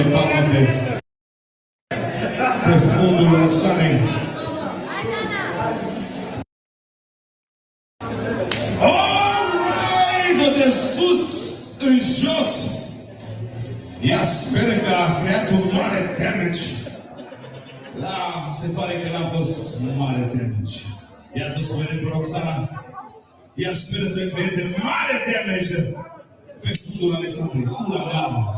See, I think that the first one has better technique, but the second one is more just pure athletic talent. I mean, I'm not saying there's no technique there. I mean, these people have worked their entire lives. These girls have worked their entire lives for this to get to this point when they're in the octagon, you know. So it's all impressive. But, you know, there are some people that just have more, you know, pure athletic talent. I mean, think of like a Roy Jones Jr., right? So anyway, yeah, we're sports fans here. Of course, we're fans of sanding. The one thing that confuses me is that you look at what she's sanding here. It just looks like just some piece of junk. Why would she even be sanding that? That's something you just break and throw away normally, right? Sometimes I wonder if these videos are really about the things that they're doing and they're not about something else entirely. You know, like the knife fixing girl, right? She broke her knife there. And she's fixing it. And this is all handy stuff to know, absolutely. You need to know how to fix your knife while you're out when you break it because you hit it with a piece of wood for some reason, right? But sometimes I wonder if these things are even really about what they're supposed to be about for some, I don't know. All I know is that I've seen this and now I feel more confident in my ability to survive out in the wild. If I hit my knife with a piece of wood and the handle breaks, I know what to do. And of course, we love fencing on this channel.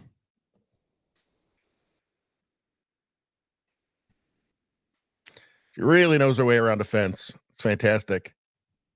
The first 10 times I watched this, I didn't even notice the woman. I just noticed the fence and the goats. Let's see. Rumbum says, that's a real sport. I need season tickets. Maybe I'll do a gift, like a giveaway at some point when I get 1 million subscribers. Free tickets to the Professional Ass Slapping League. Let's see. Rita Streamer says, I feel an ad coming on. They're not giving me any ads, Rita Streamer. I'm so sorry.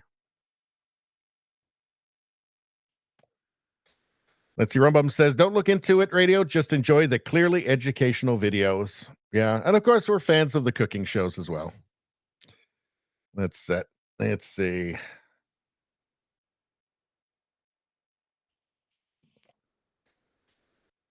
All right. Let's move on before the chat becomes too degenerate. You guys could never be too degenerate. Not for Radio Baloney. What's going on here? So here we go. Here's a bit of Canada news here. We've been pretty light on the Canada news while the election stuff's been going on. And right up to that conclusion of just the glorious, glorious conclusion of the election, you know, the glorious, beautiful. I mean, what else could I really? I couldn't talk too much about Canada. You had this huge thing that affects the entire world, and this true battle between good and evil, right? And then good wins. Good wins. It's just this epic landslide victory. Do you know what it reminds me of?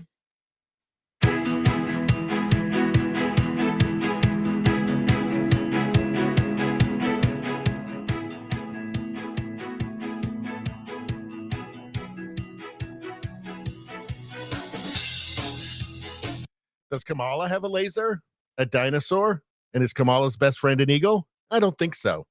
But anyway, here's some Canadian news from Cat Canada. So here's Kevin O'Leary. He has really been tearing it up with the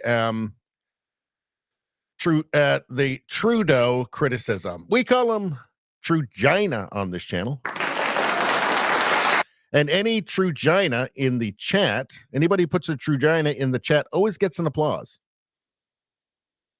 But Kevin O'Leary has been really destroying Trudeau. I mean, as I do regularly on this channel, obviously, but I think it's worth seeing. Let's take a look. Trudeau has killed Canada.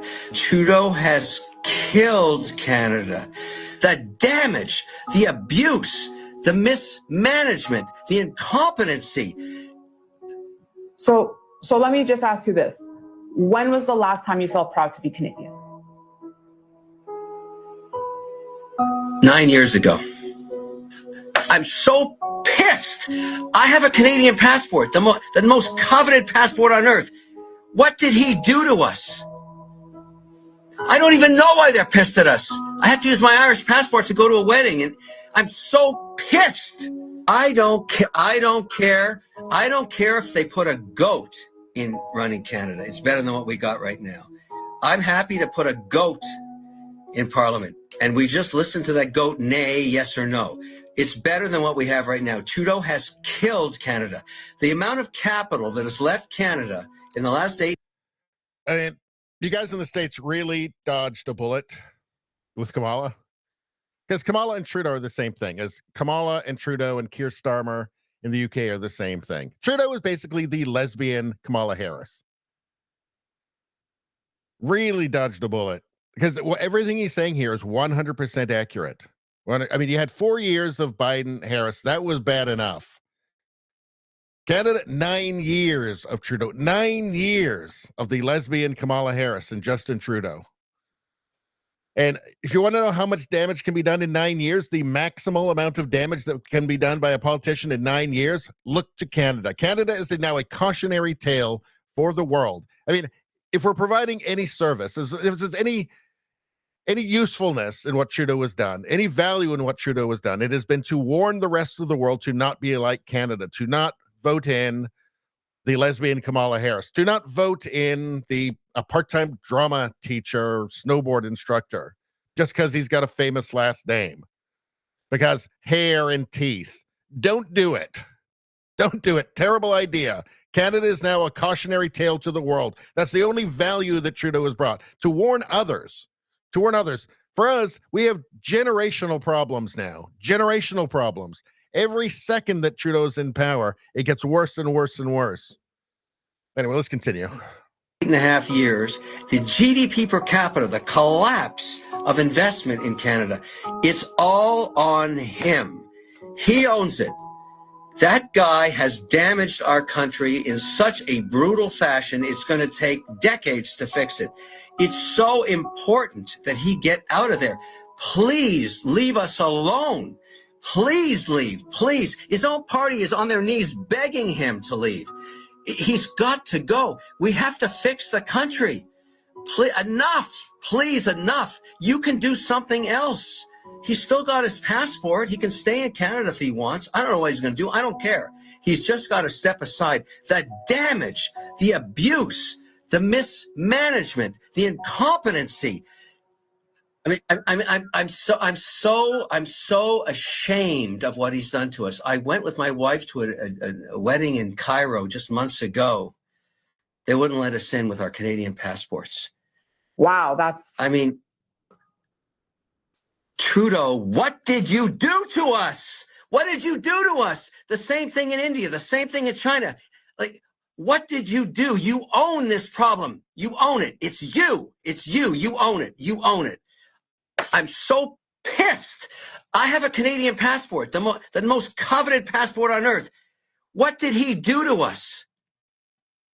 I don't even know why they're pissed at us. I have to use my Irish passport to go to a wedding, and I'm so pissed. Well, thank you for that heartfelt plea, Kevin. I'm sure it resonates with many people watching right now. Sorry, I just have to tell the truth sometimes. Yeah, the truth has been a little bit scarce in Canada over the last 9 years, so it's very welcome. He says, "Leave us alone." See, this is the problem. Just leave us alone. It's not like he's not just desperately grasping onto power for the sake of it, and just not doing anything. No, he's not going to leave us alone. He wants to be in our business, but he wants to get that Online Harms Act through, so that he can persecute everybody, so that every single person who says something politically incorrect can be persecuted in Canada for made-up crimes, made-up speech crimes, or just future crimes that some activist judge decides that, well, we're worried that you might do a hate speech in the future. So, you're going to have to go under house arrest for a year. And if you don't want to do that, you can go under real arrest for a year. You can actually go to prison. That's real. Lifetime imprisonment also for hate speech. It's lunacy. It's lunacy.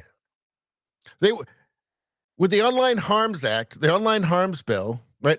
Anonymous blue-haired gremlins can have you dragged into a human rights tribunal. In Canada, we have this parallel legal system called the human rights tribunals, which are kangaroo courts with no evidentiary rules, no presumption of innocence, none of that. It's run by far-left lunatics, by commissars who are going to find you guilty of whatever the transgression against wokeness you're accused of is. The anonymous person who again, you'll never find out who this person is, shoulders none of the burden of this, has to pay for nothing. The government will pay to persecute you on their behalf. And if you're found guilty, which you will be, in the Human Rights Tribunal, which is just another fucking leftist euphemism, isn't it? They'll say you have to pay that person up to $20,000 now, so they get a reward for reporting you to the Gestapo. And then the government, of course, they want to get their hand in your pocket too. $50,000 to them, so $70,000. You never even knew who complained. You'll never even know who complained about your goddamn X post or your Facebook post. That's the dystopian reality that Trudeau wants to make Canada. Now, will it? It's in the Senate right now. It's in the Senate right now. Will that actually go through? Maybe. Will it be reversed when his government falls? I think that's almost certain that the Conservatives would reverse that. But how much damage could be done before that point? That's an example of the bullet that you missed in the States, because you got the First Amendment there, but it seems pretty obvious that your Marxists, that your Bolsheviks there are pretty much intent on turning that, on saying it's just a piece of paper and lighting it on fire. Your Constitution, your Bill of Rights. That's the goal. It's the goal everywhere across the Western world, right? Anyway, got off on a bit of a rant there. But I'm telling you, Trudeau's evil. Canada is now a cautionary tale. And every second that Trudeau's in power, until he's 20 points down on the polls, he will fall. His government will fall at the latest October of 2025. But he's still dangerous. He's a wounded animal. He's cornered. And I tell you what, he's taking orders from somewhere.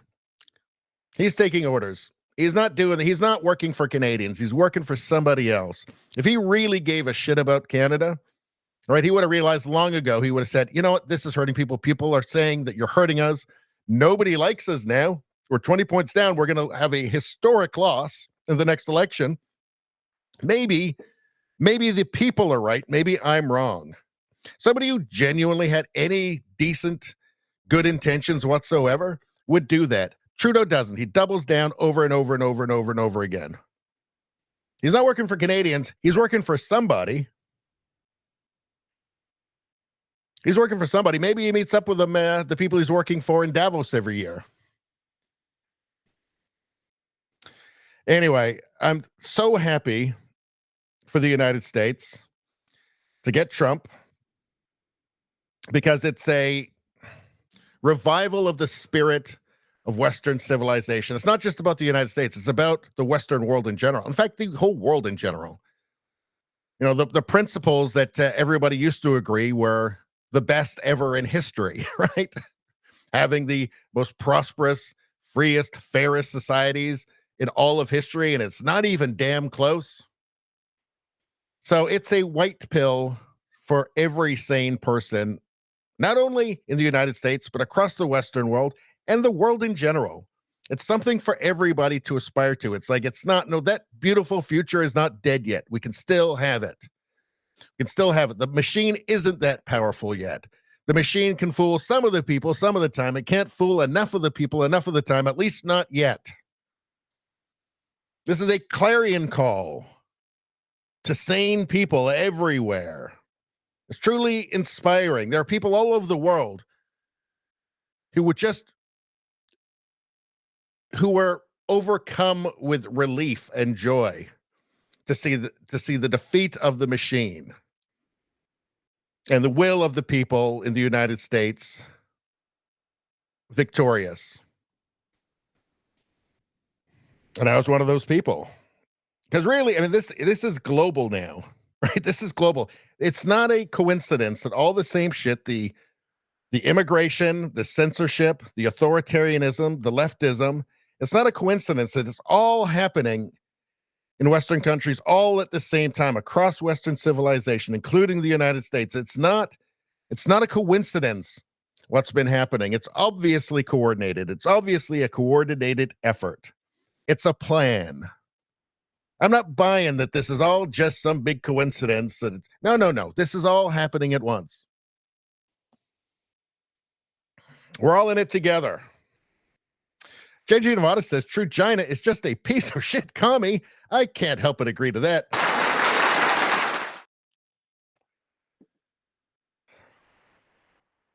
Let's see. What do we got? Let's go through the chat. Rumbum says, yeah, even True China's own family can't stand him. Yep. Rosie says, wow, Kevin O'Leary is just really arrogant. He earned that right. To see him sad like this is really sad. I know.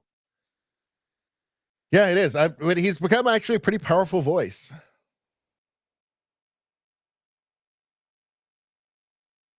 Let's see. Hold on a second. 1 second.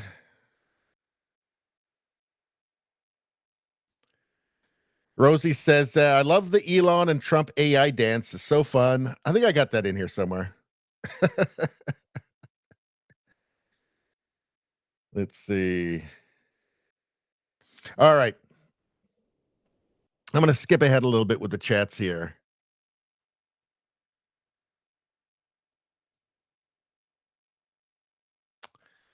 Let's see. Looks like we lost Steve. Have a great night. Enjoy Veterans Day, folks. Yeah. Thanks for stopping in. Good to see you. Rumbum says, from a fellow Canadian, I say 100 out of 10 rant rating. Well, thank you very much. All right. Streamer says 9.7 out of 10 rant. Needs slightly more commie hate. Can never be enough. I've only ever reached that magical 10 out of 10 with Streamer once. Only once. Let's see. What are we? Oh, we're 2 hours in. All right. Here's Donald Trump talking about Trudeau. We're back in 2022. I think we watched this on Friday, but I think we need to see it again. The tyranny we have witnessed in Canada in recent weeks should shock and dismay people all over the world. In an advanced Western democracy, the peaceful movement of patriotic truckers, workers, and families protesting for their most basic rights and liberties has been violently put down.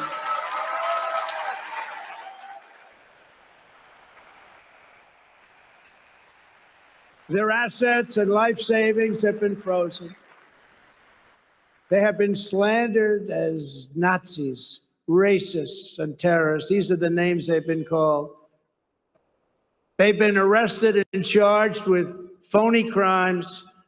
They've been falsely accused of loyalty to foreign powers. I watched them. I saw those maple leafs all over the flags and the love for their country. Plenty of Americans were there too, and they love our country.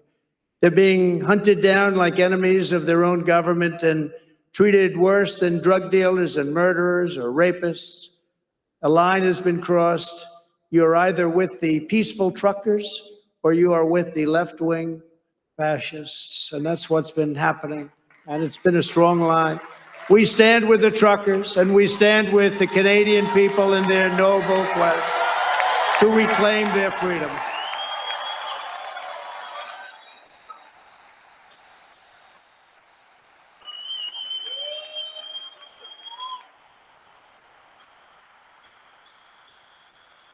Thank you. Thank you. You know, all the teleprompter readers in Canada absolutely hated the truckers, and they just loved Trudeau's authoritarianism. All the usual suspect in the States, too, all the teleprompter readers down there, they were all instructed that they loved Trudeau's authoritarianism there. hoping it would usher in a new age of authoritarianism across the Western world, including the United States, I'm sure.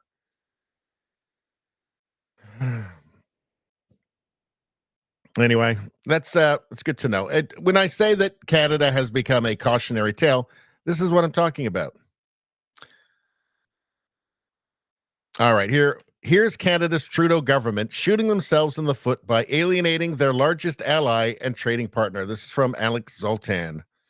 So the absolute insane stupidity of the Trudeau government with their virtue signaling about, obviously they're opposed to Trump. Oh, Trump, evil Trump, Putin Trump, Russian Trump, MAGA Trump. Their idiocy leads them to do things like this, knowing that Trump very well may be the next president again when they're saying these things. Don't care. It's the same stupid, mindless, mind virus garbage from them. Again, the stupidity is just beyond belief. I mean, supposedly, professional politicians. Mr. Speaker, our government has stood up to Trump, and our government has stood up to Putin. They hate it when we talk about Ukraine. While the conservative leader is busy taking talking points from Fox News and Donald Trump, on this side of the House, we support Ukraine. Mr. Speaker. Yeah. Until the last Ukrainian is dead, you'll support them. Just cretins. Just utter cretins. Speaker, I've stood up to Trump, and I have stood up to Putin. Juvenile playground insults from the wannabe MAGA maple syrup conservatives do not frighten me at all. Yeah, the maple syrup MAGA, the maple MAGA, just a few weeks ago, the run up to election night. The stupidity of these people. Did they imagine that if Trump wins, he wasn't going to, or maybe they just watch MSNBC maybe, right? Or CBC, and they just said, well, there's no way that Trump can win. Kamala is just far too charismatic and owns far too much. She's wielding far too much joy for Trump to win. Maybe that's it. But it's, again, some lonely neuron in the back of her head should have told her, hold on a second, Trump might be president. Maybe let's tone it down with this demonizing stuff because we're going to have to deal with him and he's probably going to hate us. So maybe let's not be total retards. Trial playground insults from the maple syrup MAGA. How can you talk if you haven't got a brain? I don't know. But some people without brains do an awful lot of talking, don't they? They sure do. All right, let's move on from that. Let's see. So, yeah, let's just look at this again in case anybody missed it earlier. If you're not subscribed to the channel, by the way, subscribe to the channel, and then it's just done. Then you're just done. It's just a load off your mind. You don't have to worry about it again. It's just over. We would all appreciate it here very much. And also put a like on the stream. In fact, let's take a look right now very quickly and see if we have an adequate number. No, we do not have an adequate number of likes on the stream yet. We're going to have to get more. Let's see. Let's go to the chat really quickly before we start. Now, Rosie says Trugina is a travesty. Trugina is a travesty. I couldn't agree with you more. Rosie says locking truckers money up. Sick. Yep. Total authoritarianism. He basically declared it was the Emergencies Act. It's essentially martial law for a peaceful protest. Let's see.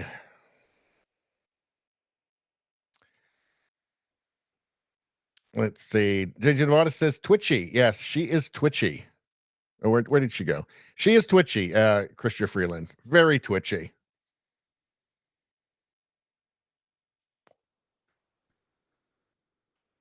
Let's see. Rumbum says easier to take the land in Ukraine if they are all dead. That's all it's about. Well, that and money laundering. It's totally, the mainstream narrative on that is totally insane. They keep pushing this ridiculous lie that what Zelensky has defined as victory, which is basically just Russia leaves everywhere and he gets everything that he wants. That's insane. They're losing. And they're losing at a more and more rapid pace all the time. I mean, attritional war, it was always going to come to this.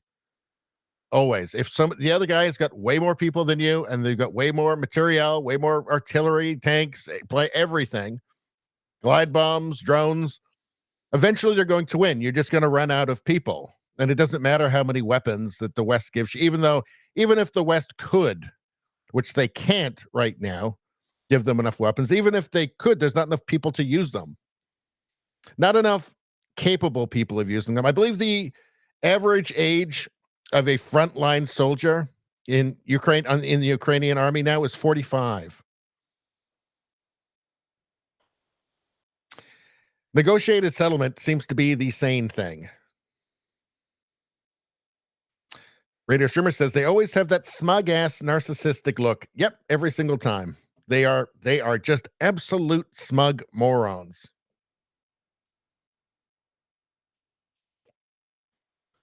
Let's see.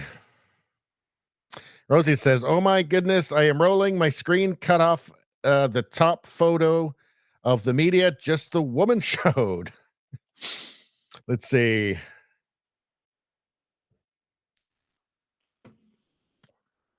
Rosie says, that is the average 45. Horrible. Yeah, and they're just grabbing men off the street and throwing them up at the front line with little or no training. It's horrific.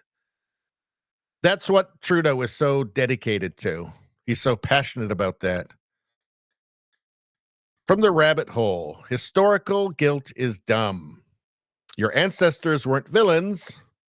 Don't apologize for them to people who hate you. Yeah.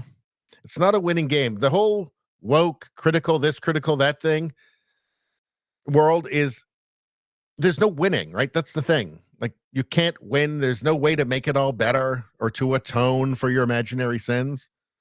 There's just no point in it. Yeah, your ancestors weren't villains. Don't apologize for them to people who hate you. And Elon Musk says yes. And I agree. Let's see. Top 8 Hall of Fame define L's memes. What's this? The question of L's. Let's see. Joe. So she's I think a prominent, like, Democrat, leftist, Twitter person. Let's see. From 2019, Trump essentially stole the presidency. And then she says, I'm so fucking sick of election deniers in 2022. Very typical. I like this one. So let's see. We've got, what is this? This is like a Venn diagram, is that what we call? Logic, reason, observable truth. And then over here is Kamala Harris.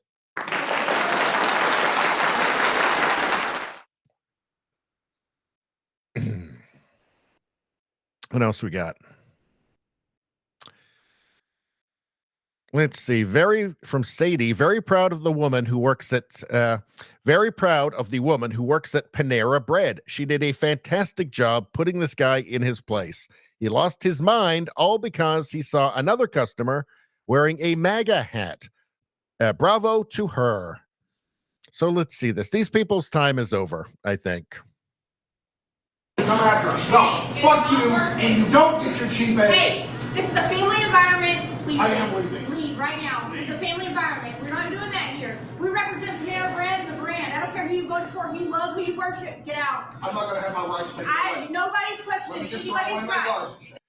Why is he telling Panera Bread that he's not going to have his rights taken away? These people are out of their goddamn minds. These are straight up lunatics. These people have been parasitized by the woke mind virus. They are now woke mind virus zombies. I don't think they even have free will, right? They just exist to propagate the mind virus, to spread it to other vulnerable minds, other damaged, vulnerable minds. Why is he telling her, the lady who works at Panera Bread, that he's not going to have his rights taken away? What rights, by the way, exactly? I don't think he even knows. I guess they have to make stuff up. Like Trump's going to take away his right to do his hair up like a retard.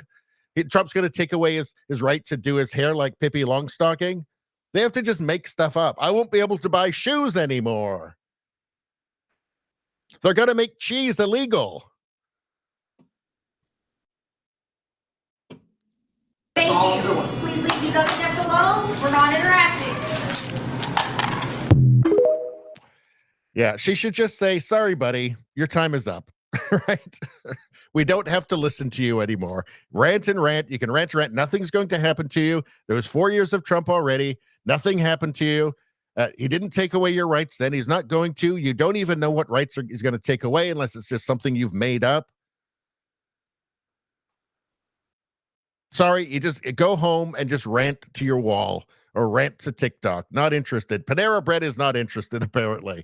That's a good move. Although probably corporate put out a statement saying, I don't know, some woke bullshit. Let's see.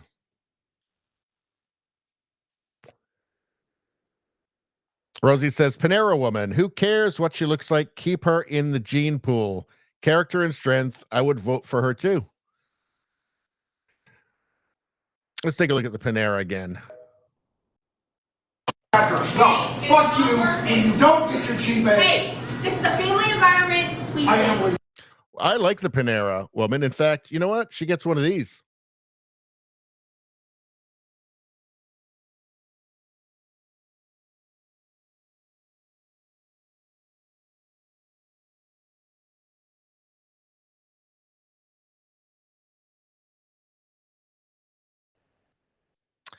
What's this? Jocular Josh. I could do this all day. Nothing comes to mind. Harris Waltz. That really does sum up the campaign, doesn't it? Nothing comes to mind. Nothing ever did come to mind. Isn't it funny? Nothing ever actually came to mind with the Harris Waltz campaign. That was great. He did some nice kicking, though. He did some great kicking. Let's see. Rumbum says, like the Borg. Yes, exactly like the Borg. Nevada says, mental midgets. Rosie's gives a thumbs up. Rumbum says, but even the Borg have a better fashion sense. And JJ Nevada's getting spicy. He says, I'd check out her buns. Uh-oh.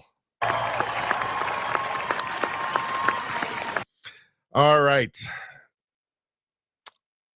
Harris Waltz, nothing comes to mind, and it never did. It never did. What's this? This Trump M&M cut deserves a freaking award. I cannot imagine the countless hours it took to create this masterpiece. Okay, well, let's take a look. Back, yes, I'm back, yes, I'm back, yes, I'm back, yes, I'm back. Bing, bing, bing, bing, ding, ding, ding, ding, ding, ding, ding, ding, ding, ding, ding, ding, ding, ding. I'll create a monster, but nobody wants to see Biden no more. They want Trump. I'm John Liver. Well, if you want Trump, this is what I'll give you. A little bit of weed mixed with some hard liquor. Some vodka that'll jumpstart my heart quicker than a shot when I get shot at the hospital by the doctor. When I'm not cooperating. When I'm rocking the table, well, he's operating. You waited this long, now stop debating. Cause I'm back, I'm loaded red and ovulating. I know that you got a job. I don't know. I don't know if I'm as wild about that one, frankly. A lot of it didn't make sense. He doesn't drink, for one thing, and I don't know. But they can't all be total hits, I don't think. Can anyone explain this to me like I'm 5 years old? From Liberty Pill Memes. Let's see. Tell me again how 2020 wasn't rigged. 18 million less votes in 2024. It sure is weird when you see that graph that shows 2020 and it just, the line goes, just jumps straight up by 18 million votes over what it should have been. Just saying, it's kind of weird, right? Let's see. Dr. Arlene Unfiltered, the online profile of a retired political science academic, recorded a video just before the election where she mocks a store clerk for disagreeing with her credentialed analysis that Kamala Harris would win in a landslide. So it seems like she was perhaps a little bit smug. So she is a retired political science academic. So that means she knows everything about the world from MSNBC. He's going to win this, right? He says, oh, okay, so we're closing in on almost 5 p.m. Eastern time, and I've been tracking everything that's been going on across the country today. And So that's 5 p.m. Eastern time on election day. So she had a bit of a surprise coming up. My most important encounter was when I went out to get my champagne. I was talking to the guy in the store, of course, asking him, did he vote? And he said he did early voting. And he asked me if I early voted. And he asked me, why I was getting the champagne. And I said, because I'm going to be toasting Madam President tonight. And he just looked at me with kind of like a smirk on his face. And I said, she's going to win this, right? And he says, oh, well, it's very, very close. And I said, no, it's not. He says, well, what do you mean? I said, no, it's not. The women of America are making their voices heard. Reproductive rights is what it all comes down to. And the women are voting in numbers relative to men that are unbelievable. She's won this. And I said to him, she's going to take every one of the swing states plus. We saw this so much where there was this belief that the only thing that all women care about is abortion. As if there might not be, as if there's no women, for one thing, what is the split between women who support abortion and who don't? In fact, let's do a quick fact check. Fact check.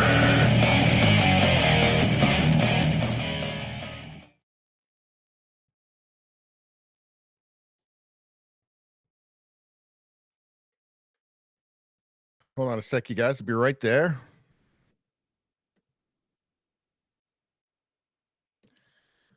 Let's see. 1 second. Okay. So let's check this out. So from Statista, in 2023, 52% of respondents stated they consider themselves pro-choice, meaning they would leave the decision to abort a pregnancy up to the pregnant woman. Pro-life supporters, which made up 44% as well in the same year, on the other hand, oppose abortion altogether. And it's probably a higher number because of the deep social stigma that exists now in the media against being pro-life. So, where were we? There we are. So at least 44% of women immediately don't agree with her, right? But then there's also some percentage that aren't pro, like for instance, no restrictions whatsoever, like right through 9 months. And so that's some, I think, fairly large percentage as well. And then of course, it's the economy, stupid, right? Of course, that's going to really be the most important thing for most women, most people in general. Still, it's the price of bread. It's the price of eggs, right? That's still going to be the most important thing. Like, people are capable of having priorities and prioritizing different interests, their own interests. So you would think at some point, I mean, somebody who is, what is she again? Retired political science academic. I mean, this stuff should have occurred to her, shouldn't it? That just this statement of women are coming out for, like, there's some qualifiers involved, right? Like we've just gone over. Apparently not to this retired political science person. Let's continue. Iowa.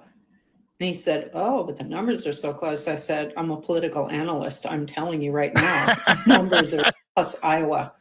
Hold on. We're voting in numbers relative to men that are unbelievable. She's won this. And I said, yep, but are they all voting the way you would? Do they all have the exact same priorities that you do? That's the question. Apparently you didn't consider that. To him, she's going to take every one of the swing states plus Iowa. Yeah, because of the Seltzer poll, right? That just came out of nowhere. Complete outlier. Says that Kamala was ahead by 3 points in Iowa. Everybody laughed at it. Apparently she didn't, right? Because she's a retired political science academic. And he said, oh, but the numbers are so close. I said, I'm a political analyst. I'm telling you right now, the numbers are there. She's taking this election.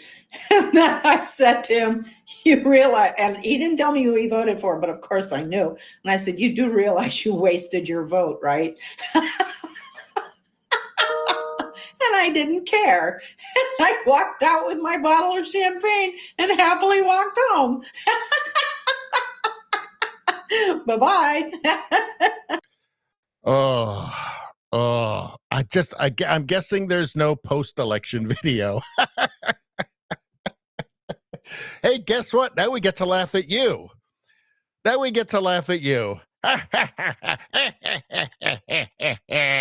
What an awful laugh. Just a witch. Just laughs exactly like a witch. It's almost like she's been practicing laughing like a witch. I bet she's very sad. I bet she was very sad and embarrassed the day after, and of course blaming everybody's a fascist or whatever, blah, blah, blah. I don't know. I know what would cheer you up.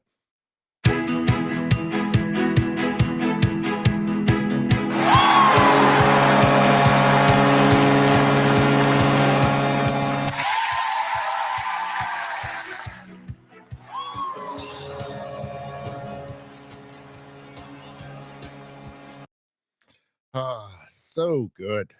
So good. JJ Nevada says she's got the cackle down. Rogue Thought says 75 million people are more qualified for her job than she is. 100%.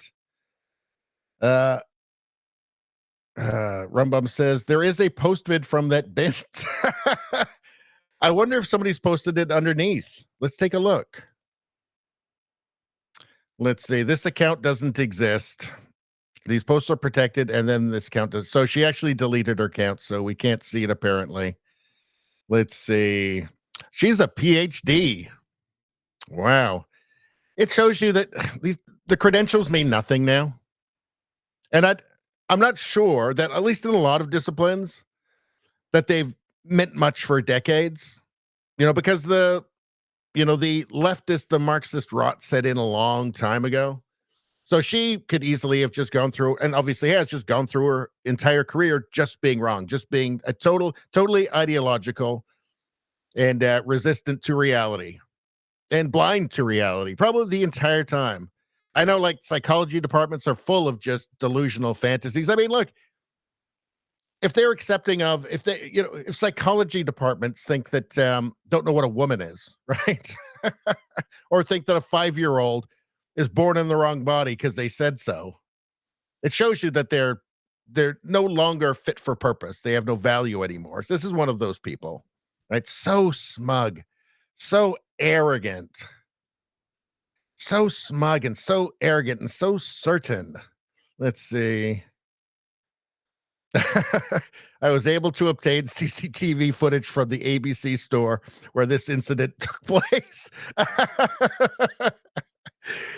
Let's see. It appears Dr. Arlene has gone into hiding. I bet she has. Shibatoshi Nakamoto says that she seems horrific. Oh, I bet. I'm sure, destroyed the minds of many, many people in her academic career. Many, many vulnerable young people. Let's see.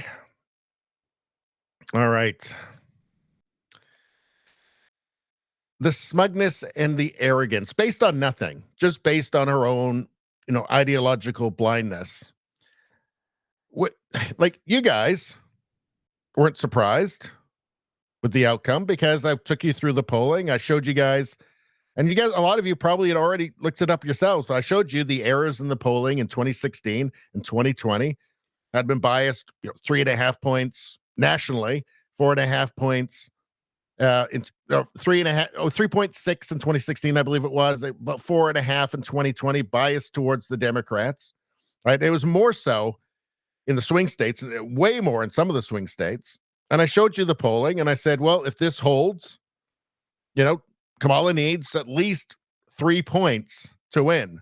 She needs to be +3 at least to win. If she's not, it's a walkover for Trump. And I said, this doesn't account for fortification or shadow campaigns. But if this holds true, and I don't know what's going to happen, I don't know if the polls are that biased, but we have reason to believe so, because here's Rasmussen. This was one of the top two most accurate pollsters for both 2016 and 2020. And right now, the numbers they're showing, if they're correct again, Trump's going to win, and he's going to win quite easily. Right? But I didn't say it with certainty, and I didn't have smug laughter. I said, this looks like what could happen, so there's reason for optimism. That's the difference between, I don't know, like normal people and this. Just normal people with a brain and this. People aren't just completely ideologically captured and this.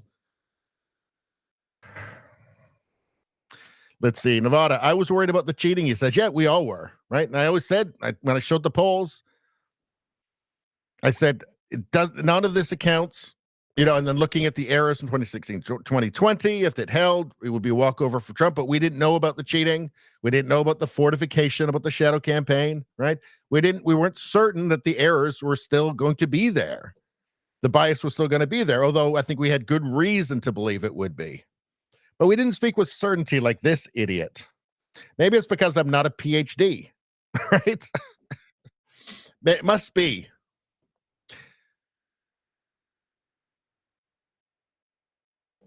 Let's see. Rosie says, RB, show the CCTV footage. Well, there wasn't actually, I think it was just a picture, wasn't it? Yeah, it's just a picture. That would have been fun if they'd done a whole video with getting their heads onto these characters, but no, I don't think it, yeah, it's not. Let's see. Rogue Thought says, Arlene batshit PhD.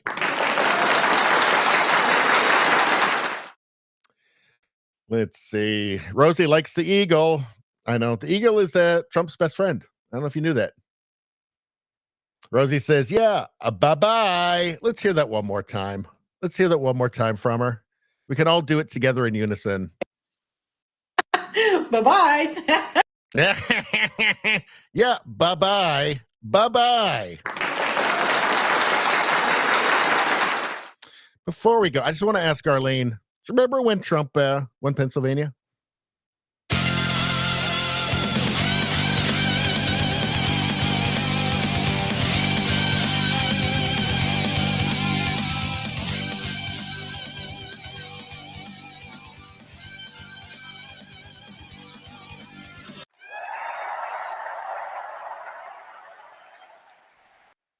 So beautiful, so sweet. Wonderful. Anyway, awful person. Awful person. So glad that she lost. Let's see. Can't wait for this. Oh, wouldn't that be glorious? Alex Jones, press secretary. Oh, that would be funny. That would be funny as hell. I would love it. J. Giovanna says, you called it right, Richie. Well, this is stuff that professional analysts should have been able to figure out. Like, it wasn't that hard. It's like, oh, I wonder what the bias was in 2016, 2020. Let's check that out. Right? But none of this should have been that difficult. Like, who were the most accurate pollsters in 2016, 2020? Atlas and Rasmussen. Okay, like, it's not that, like, again, like, it's such evidence that the teleprompter readers, the analysts, the experts on the network news, on the cable news, are not there to inform you. They're there to lie to you. They're there to manipulate you.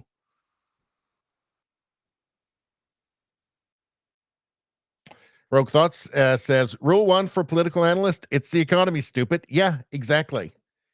It was never abortion. It may have been abortion in fact, it was for MSNBC viewers. I think that was the only demo where abortion was the most important issue. That was the only demo, I think, MSNBC. But that's still a tiny portion of the population. Let's see.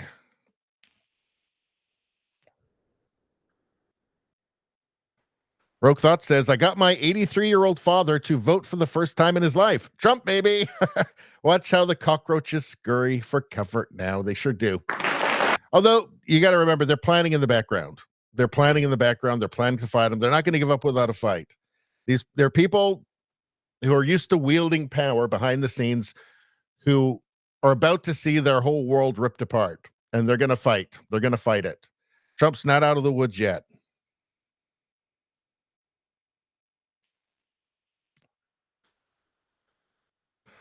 All right.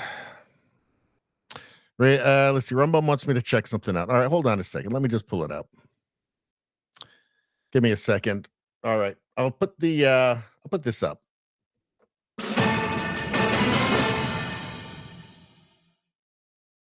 Okay. Hold on. Just give me a second.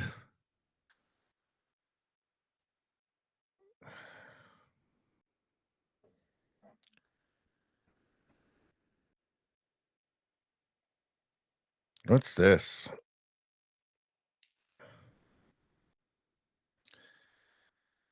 What is this? Oh, hold on. Donald Trump's not even president yet. Have you seen what's happened in the last 48 hours? The misogynist appoints the first ever woman to be chief.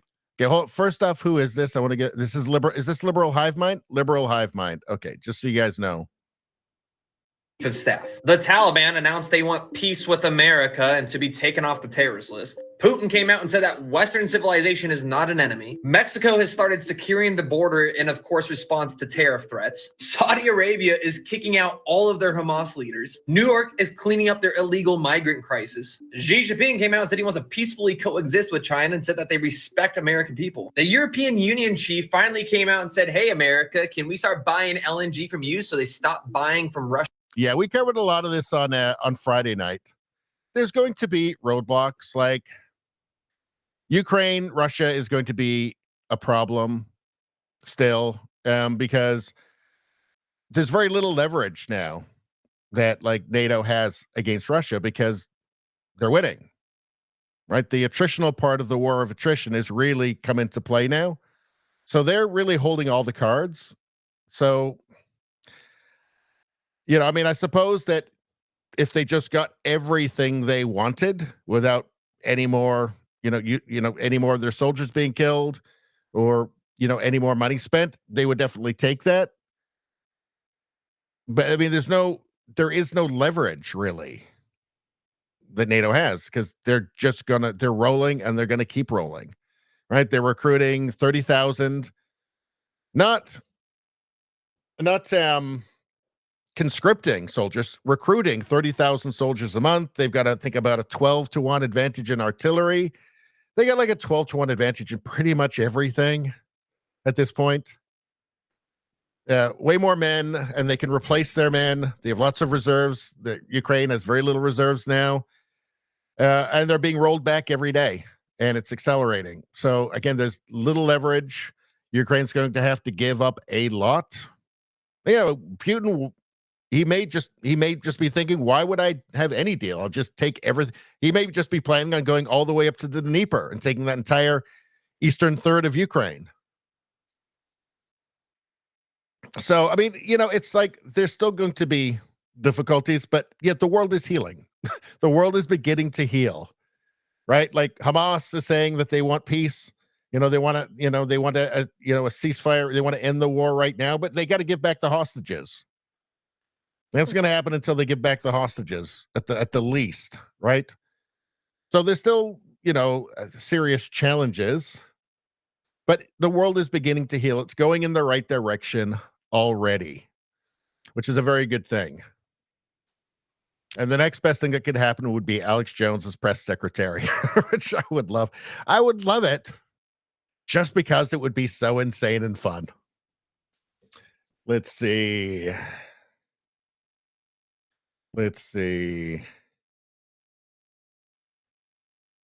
Rogue Thought says Mitch McConnell, etc., already showing their disgusting corruption.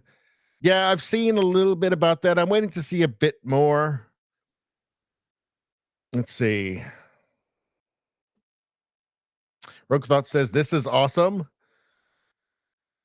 Rumbum says think Putin wants it all to end as well. Yeah, I mean thing is he's winning. He sees the end, right? It's still a brutal, horrible war, and they're still losing, of course, many soldiers, but they're winning. And they will win, right? This is the nature of attritional war. But, he said some pretty complimentary things about Trump, right? He said he said it was extremely admirable, his behavior when he was shot, when he was almost assassinated. He said that was genuinely impressive. The getting up, shaking the fist, fight. That's just undeniably impressive. Just an undeniable display of both physical and mental courage. Not many people would have that in them, right? What percentage of politicians, is it 99.999% would have just been, in a fetal position on the ground, cringing, maybe trying to pull Secret Service on top of them as human shields? That's something that really, I think, struck people. They're like, hold on, this guy is different. This guy is different. Maybe the things they're saying about this guy aren't true. Let's see. JDL. Hey, how you doing, JDL? 15 hit the like button. 15. Well, let's see. How are we doing now? Oh, we need the 15th. The 15th like. We're at 14. The 15th like actually gets double karma tonight. So, I'd cash in right now if I were you. I wouldn't turn my nose up at some double karma. You might need it. Rogue Thought is saying agreed. He said he wants to talk peace with Trump. The problem is, and I don't doubt that, just the problem is that what does he want? He holds all the leverage now, right? NATO basically has no leverage at this point. NATO wants it to end as well at this point, right? They've run out of weapons. They can't produce enough. NATO can't produce enough weapons for Ukraine. They would like to see an end to it as well, I think. At least the people of Europe would. Because it's created a lot of economic hardship for them over there. Let's see. Rogue Thought says, Tulsi for Secretary of State. I think that would be a great pick. JDL says, Putin endorsed Kamala. He did, actually. He did. Rogue Thought says, that was a troll, right? I'm not so sure. Because at the end of the day, as I said, Putin, if NATO keeps supporting Ukraine and funding that war until the last Ukrainian, right? Putin was always going to win that war, right? And maybe in his mind, he just thinks, well, if I just have to just keep going and just get literally everything I want after Ukraine collapses, after the Ukrainian army collapses, which would end at the Dnieper River, I think. Just that eastern third of Ukraine. Why, again, that wouldn't be a bad outcome for him. So, I don't know. But I guess we'll see what happens. Rumbum says, damn, hit 70 viewers. Yeah, occasionally we do. I think we got up to 70. I think the last stream, as well. Candle Monkey says, did you get the double? Did you get the double good karma? No, I still don't see the extra like on there. But thanks for putting like, and like the stream, by the way. Everybody like the stream right now. Oh, Candle Monkey says he's 16. Okay. So for some reason, it's not showing up on my end here, but whatever. Who cares? Rumbum says, NATO is a joke. Well, apparently they are actually spending up to their requirement right now, their obligation right now. So that was Trump, by the way, forced them to do that. Seems he was also right about that. Nevada says, we're hitting lots of doubles tonight in the chat, and then we hitting lots. Yeah, I've noticed there's a bunch of doubles. I don't know what's happening with that. Like the chats are doubling up for some reason. It's weird. I don't know what's happening. Everything's messed up. Let's keep going. So here's Tim Dillon talking about Kamala Harris, and he says he thinks she did a pretty good job. Let's take a look. It's from Autism Capital.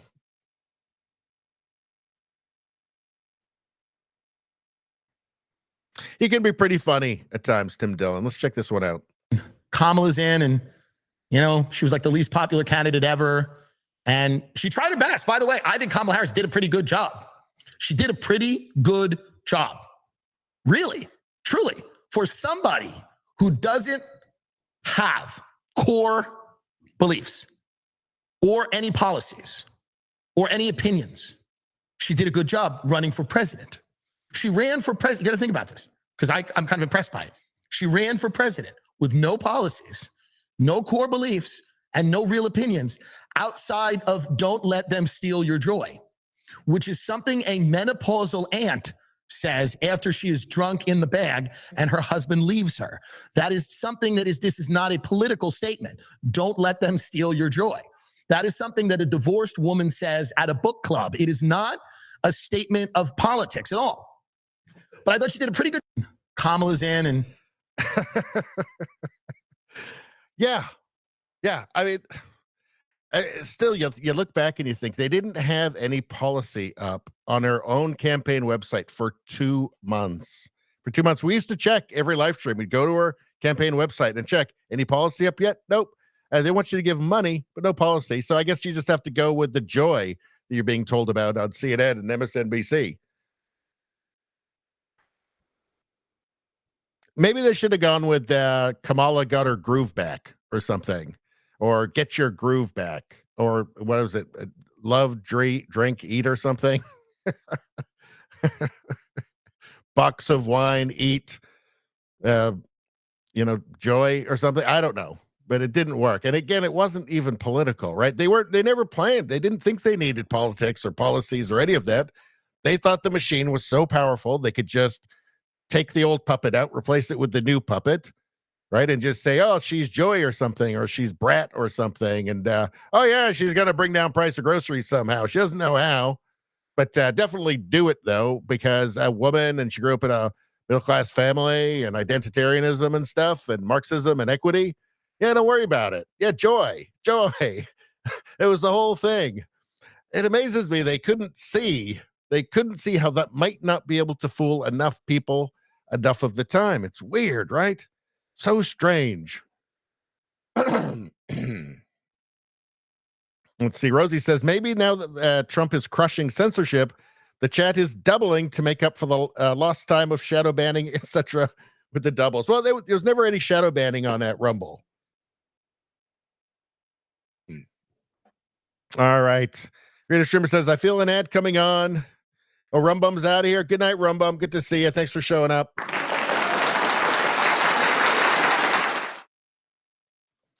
You know what? It's still not feeding me any ad reads, so I think we're not going to get any tonight, which is a bummer because I love doing them so much. Let's see.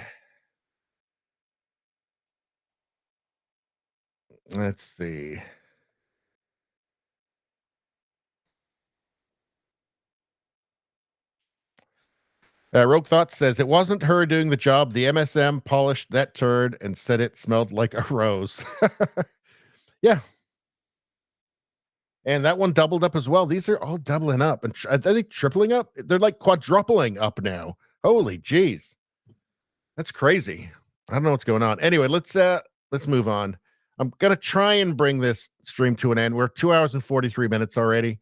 I'm going to try and bring it to an end fairly soon. Let's see. The real reason evolution started. Don't walk away when I'm talking to you. That would have been me like 300 million years ago. All right, let's check out Bill Burr here. So he was on Saturday Night Live on the first Saturday after the election, and he did what he does. I mean, he gave a bit of something for everybody. Let's take a look. See, I'm fine when they just shit on everybody. I'm totally good with that. And he did look extremely happy in the McDonald's. And I have to tell you, if I'd done that and I'd put the extra fries in the person's thing, I would have felt really good about that myself, actually. Because you all know what it's like. You go through the drive-through window, you get home, you open up the bag, you look in there, it's like it's not even full to the top. But then sometimes you just get one of those people in there who's just generous, just a really good, decent-hearted soul. Maybe having a really great day, and they say, I'm just going to throw them a few extra in there. You know how good that feels.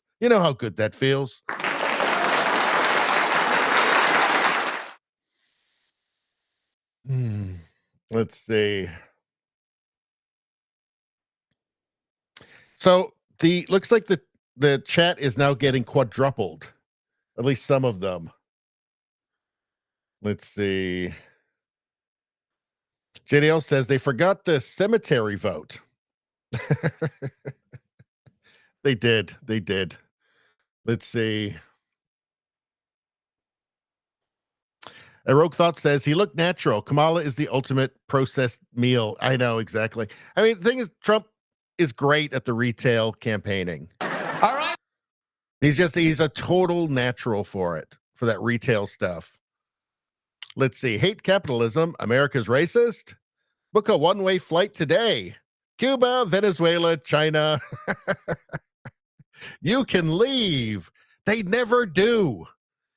Ask about our discounted rates to Sudan. They never do, though. They never do. I see the people, in Vancouver, Montreal, Toronto, and Canada, with the burning the Canadian flags and death to Canada, and death to USA, and death to everywhere else, death to Israel.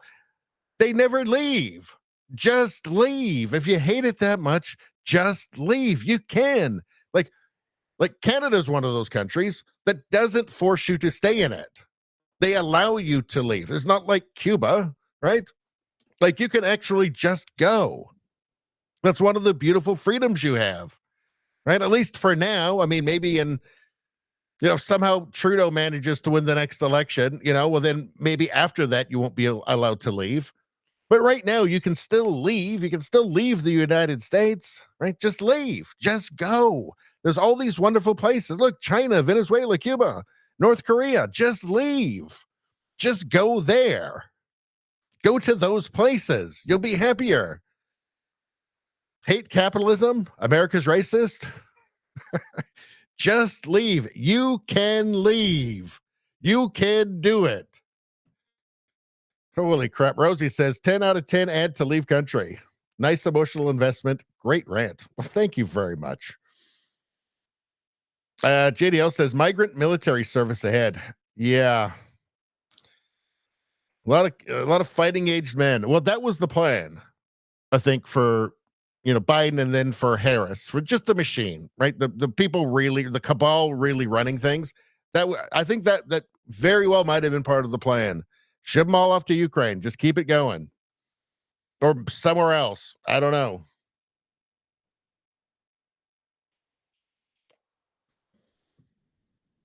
Let's see. Canada Monkey says, you leave the country was like an ad. Yeah, it was. It was good stuff. Oh, my God. This is hilarious. Holy jeez. What was this on? This was on CNN. This guy. This is the ultimate white dudes for Harris guy. You won't believe it. If you haven't seen the shit, you won't believe this. Well, you will. But really, it's just taking the white dudes for Harris mentality to just a whole new level. This is taking the white leftist savior mentality just to a whole new level. Unbelievable. From Buck Sexton here. Let's take a look at this. I think there are a lot of families out there who don't believe boys should play girls' sports. They're not boys. I'm not going to listen to transphobia at this table. I am not going to listen to you call a trans girl a boy. I'm not going to listen to transphobia at this table. These are the people that would burn down civilization, burn it down for virtue signaling. It's hard to believe this person's even real. Finish my explanation. When you use a word that's a slur, I'm going to interrupt. That's not how it is. They're not boys. They're not boys. They're not playing girls softball. I'm not. He said, when you use the word as a slur, what word? Boy? Boy? Really? Use the word as a slur? This is the height of insanity. I wonder who CNN here is. I wonder whose words CNN is worried about here. Going to sit there Let's reset for a second because look, this is a really heated issue, right? And Michael, I know you. I know that you understand that people have different views on this. I think out of respect for Jay, let's try to talk about this. Out of respect for the guy who wants to sterilize, to chemically or surgically castrate children, who wants double mastectomies for children, who wants to chemically sterilize them. Just let's have some respect for him. I don't have any respect for him. I think he's an unbelievable creep. I think it's psychopath. I think it's psychopathy, to be honest. You're telling me that guy is incapable of understanding how demented it is. How demented it is. Sex changes for children. Chemical castration. Double mastectomies for 15-year-olds. Puberty blockers. Preventing children from growing into their adult body, their healthy adult body. They don't know what it's like to live in a healthy adult body yet. They're children, right? They haven't gone through puberty yet. That's the purpose of the puberty blockers. Is it possible that this guy here, this cretin, has not considered that perhaps a child cannot possibly give informed consent to being sterilized or mutilated, or never being able to grow into a healthy adult body? Is that really this guy's position? Has he not considered that he might be wrong, that perhaps children can't possibly consent to this? Has he not seen any of the evidence from around the world, from Sweden or from the UK, which have both banned puberty blockers for children? Like, is he that out of the loop? And if he is, what kind of a person would espouse these views?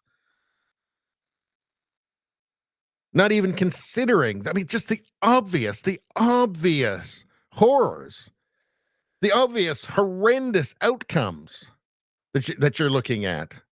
Has he ignored all of the detransitioners? What about the 1,000 families suing the Tavistock Gender Clinic in the UK? Again, I think at some point you've just got sociopaths, psychopaths who just don't care. And who does CNN side with here?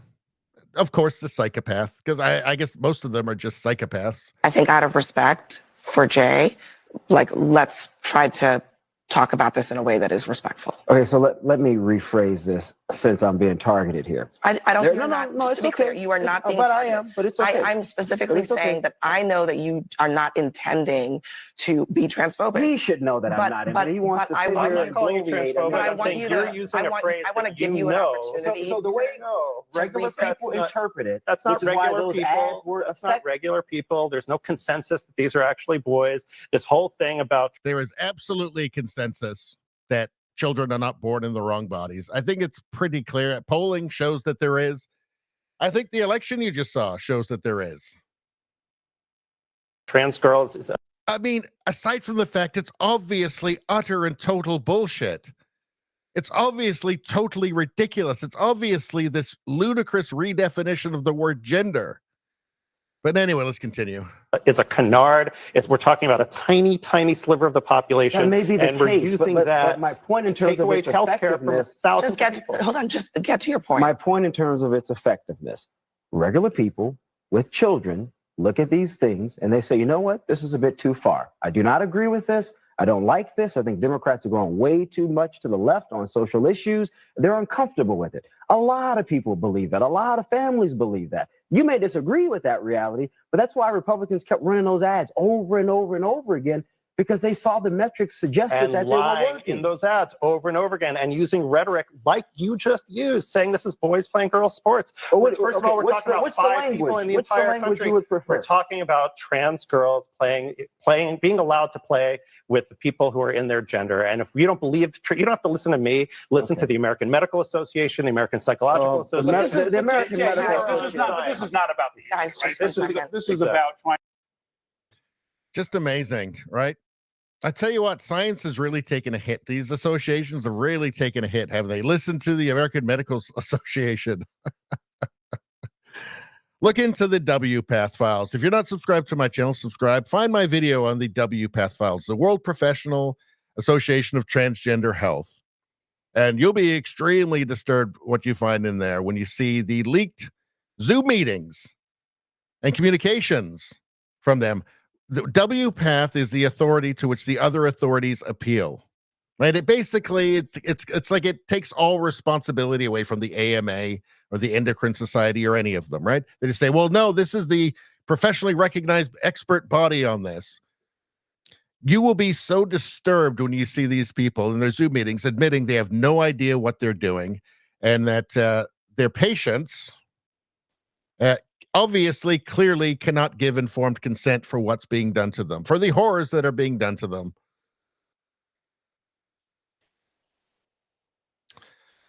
Rogue Thought says, listen to the captured institutions. They are captured, right? They've been captured. They've been captured by the woke mind virus.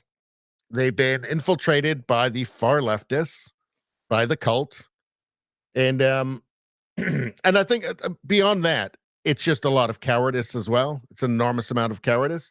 But once any organization or association or institution has been taken over by the mind virus, they cease to do their original job. They cease to be fit for purpose, for what the original purpose of their institution, organization, whatever was. Right now, they're about spreading the mind virus, and you see this in every single institution. You see it in CNN, MSNBC. I think there's two big factors here. There's a woke mind virus, which was used as a weapon by the machine.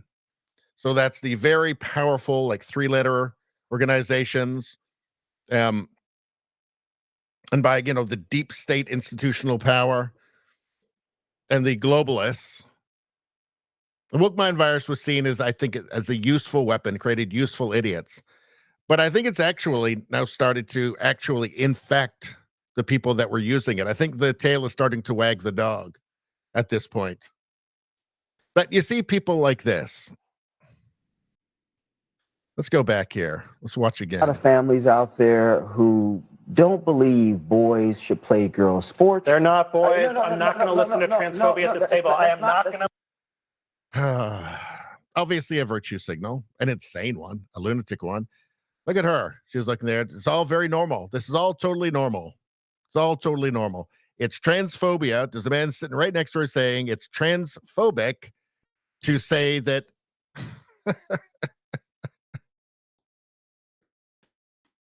we are a sexually reproducing species that's sexually dimorphic, and there is male and female, and that's it. And anything else is a delusion. What a weird, just so weird. It happened. It came up so fast. It took over so fast. The cult took over so fast. Rogue Thought says, it's horrific. This makes lobotomy practices decades ago seem quaint.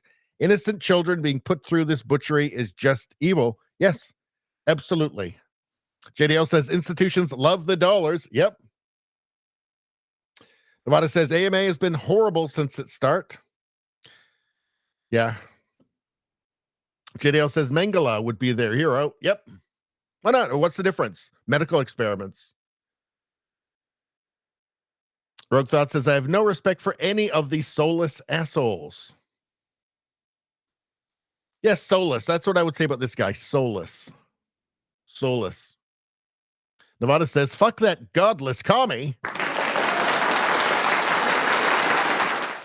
All right. Let's see. Barefoot Pregnant says, we are waiting. What's this? Any celebrities yet? Not a single one, sir. Those Mounties are going to be waiting a long time for those American celebrities to move up to the States. They'd have to go back to the States for their health care anyway. Unless they like waiting until they die. Let's see.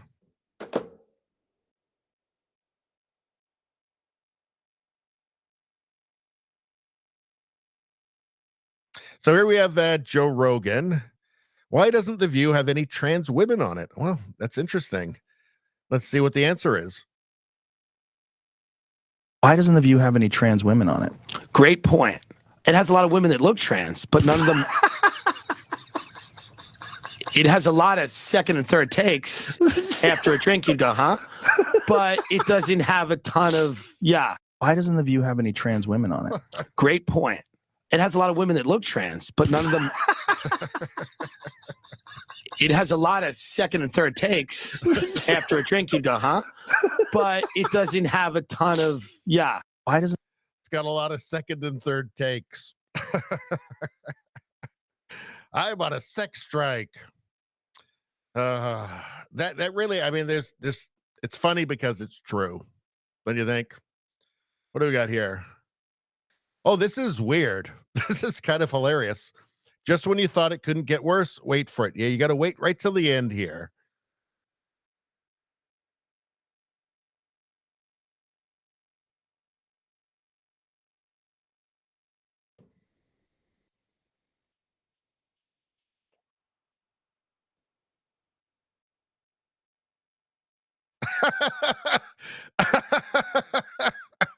I did not expect that. I did not expect that. Good Lord. Uh-oh. Better move from that. That probably just got my, we're still on YouTube. Uh-oh. That just probably got this, got me banned off YouTube. Oh, well. Let's see. Please dispose of celebrities' opinions properly. Yeah, that's the right place for them. Let's see. This is actually, he's talking about, he was actually in the Joker 2 movie. So let's take a look. I was in Joker 2, which just came out. It's the worst film that has ever been made. So bad. It's the worst film it's actually not so bad. It's the worst film ever made. It starts like, oh, it's raining and it's Arkham Asylum. And you're like, okay, cool. And then there's a moment where Joaquin Phoenix just goes, for once in my life, I have someone who needs me. And then he just breaks into a musical? He just becomes a fucking musical. Me and these other guys were all dressed in these fucking security outfits because we're working at the Arkham Asylum.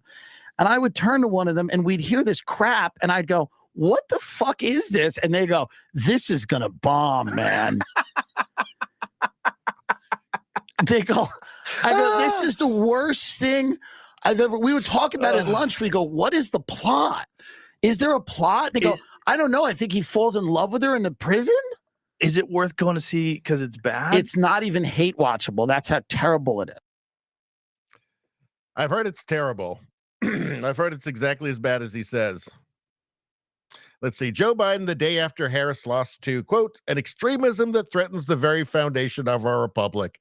There he was. He hated Kamala. He hated Trump. Absolutely. He hates Trump, but he hates Kamala even more. Said it before. It's because of all the knives that went into his back during the palace coup. Hers was the last, and hers was the biggest and the sharpest. A2, Kamala, A2. So let's check this out. I did a double take when I saw Fabio Jackson on a social media phenomenon known for his striking. I did a double take when I saw Fabio Jackson, a social media phenomenon known for his striking resemblance to the late Michael Jackson. But what impresses me is the statement about the left, and he's completely right. So this is a MAGA Michael Jackson. So he does look exactly like him. Do you really think I was going to agree with the left-wing movement? It's an act of child abuse, physically and mentally. Mutilating the youth is wrong. No one should tell you what gender you are. God gave it to you. And that's it. But Fabi, what about the women's rights? If anything, you have more rights. Now you can go to a public bathroom and not worry that a man's going to be there. Now, at the women's sports, no man is allowed to be there. And your abortion rights is nothing to do with Donald Trump. It's to do with the state. Okay, so that's going to change. And what about World War III? He hasn't caused any wars. Do you really think I was going to agree? So, so I think we just let him be Michael Jackson from now on. He can just be MAGA Michael. We'll just go on as if Michael Jackson is still alive, and that's him. And hopefully he'll do like a bunch of like MAGA themed songs, you know, like Billie Jean is undocumented, stuff like that. I don't know. I think he looks exactly like him, and he's MAGA. He thinks the right way. He probably makes some great MAGA songs. He's just new Michael Jackson. We'll just say Michael Jackson's still alive. That's him. We'll go with it. Just no having kids over. But I feel like the MAGA Michael wouldn't have kids staying over at his house. So, MAGA Michael.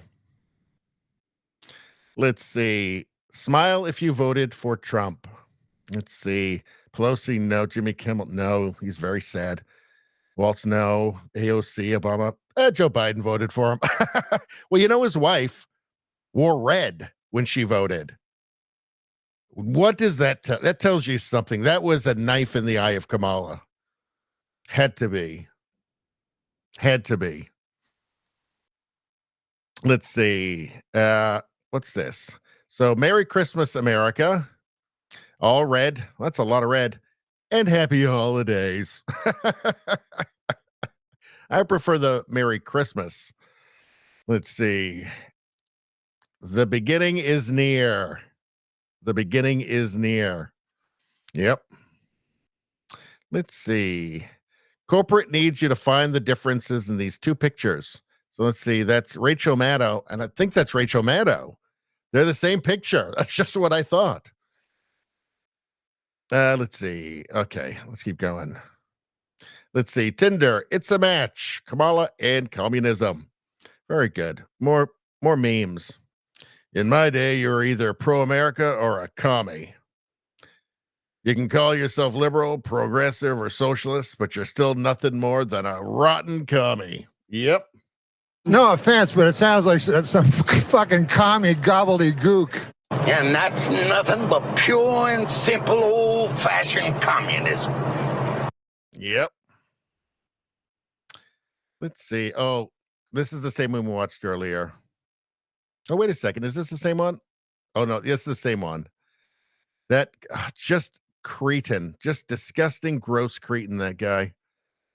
Let's see. Went for a swim today in the English Channel. Before I knew it, I was picked up by a boat and put in this 4-star hotel with 3 meals a day. Yes, because that's what's happening. That's what the UK does. People just show up and then they just put them in 4-star hotels with 3 meals a day and they give them money for some reason. Seems like an insane thing to do to me. What's going on here? All right. From Autism Capital. When the left complains that Elon owns X and has too much power, it's hilarious to remember that they forced him to buy it. Do you remember that? They forced Elon to buy X. He was trying to back out of it because it was way overpriced, I think. They forced him to. So, they built this Death Star, and he goes in to buy it, and he offers 44 billion. I don't remember, 42, and it gets to 44 through some accounting stuff. But I don't know if you remember, but the market crashed hard right then. That was when the market fell off a cliff, and he realized he was way overpaying. The bankers all tried to back out. Nobody wanted to invest. He was in over his head. The stock he put up as collateral had come down, and he didn't want to buy it anymore. He didn't want to buy it. And he was like, well, there are too many bots here. And they're like, well, that's not good enough. You can't back out. So they dragged him to court in front of a Delaware judge, and they made him buy it. That's the best part. And he freed us all. Yeah. So, it's amazing. It's all providence. It's all providence, I think. Let's see. But this one. Are rights that you lost on election day in the room with us right now? They never actually say the rights they've lost. This is the most important 11-second video on the internet right now. Let's take a look. Oh, let's watch it.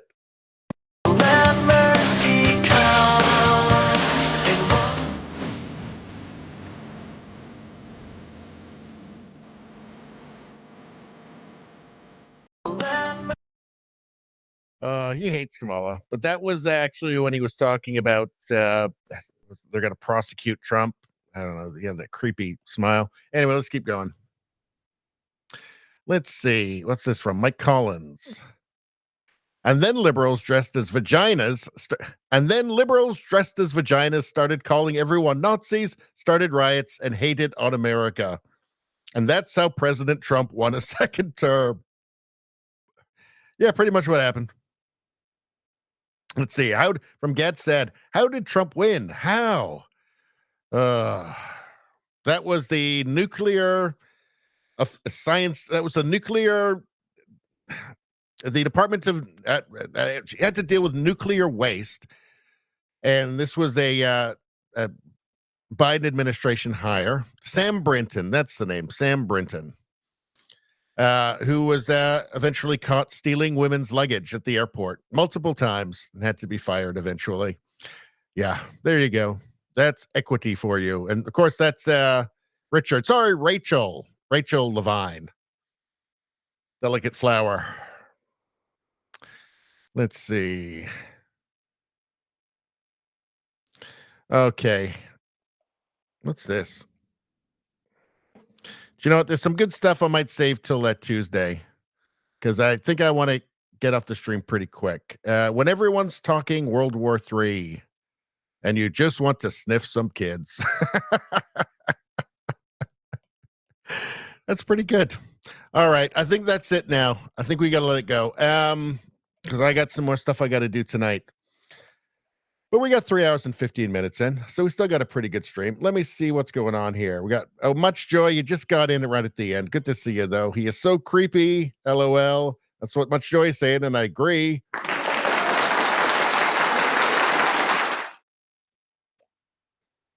Let's see. Cobra says Vaginoplasty Nation. Vaginoplasty Nation. That's what Trudeau wants to turn Canada into.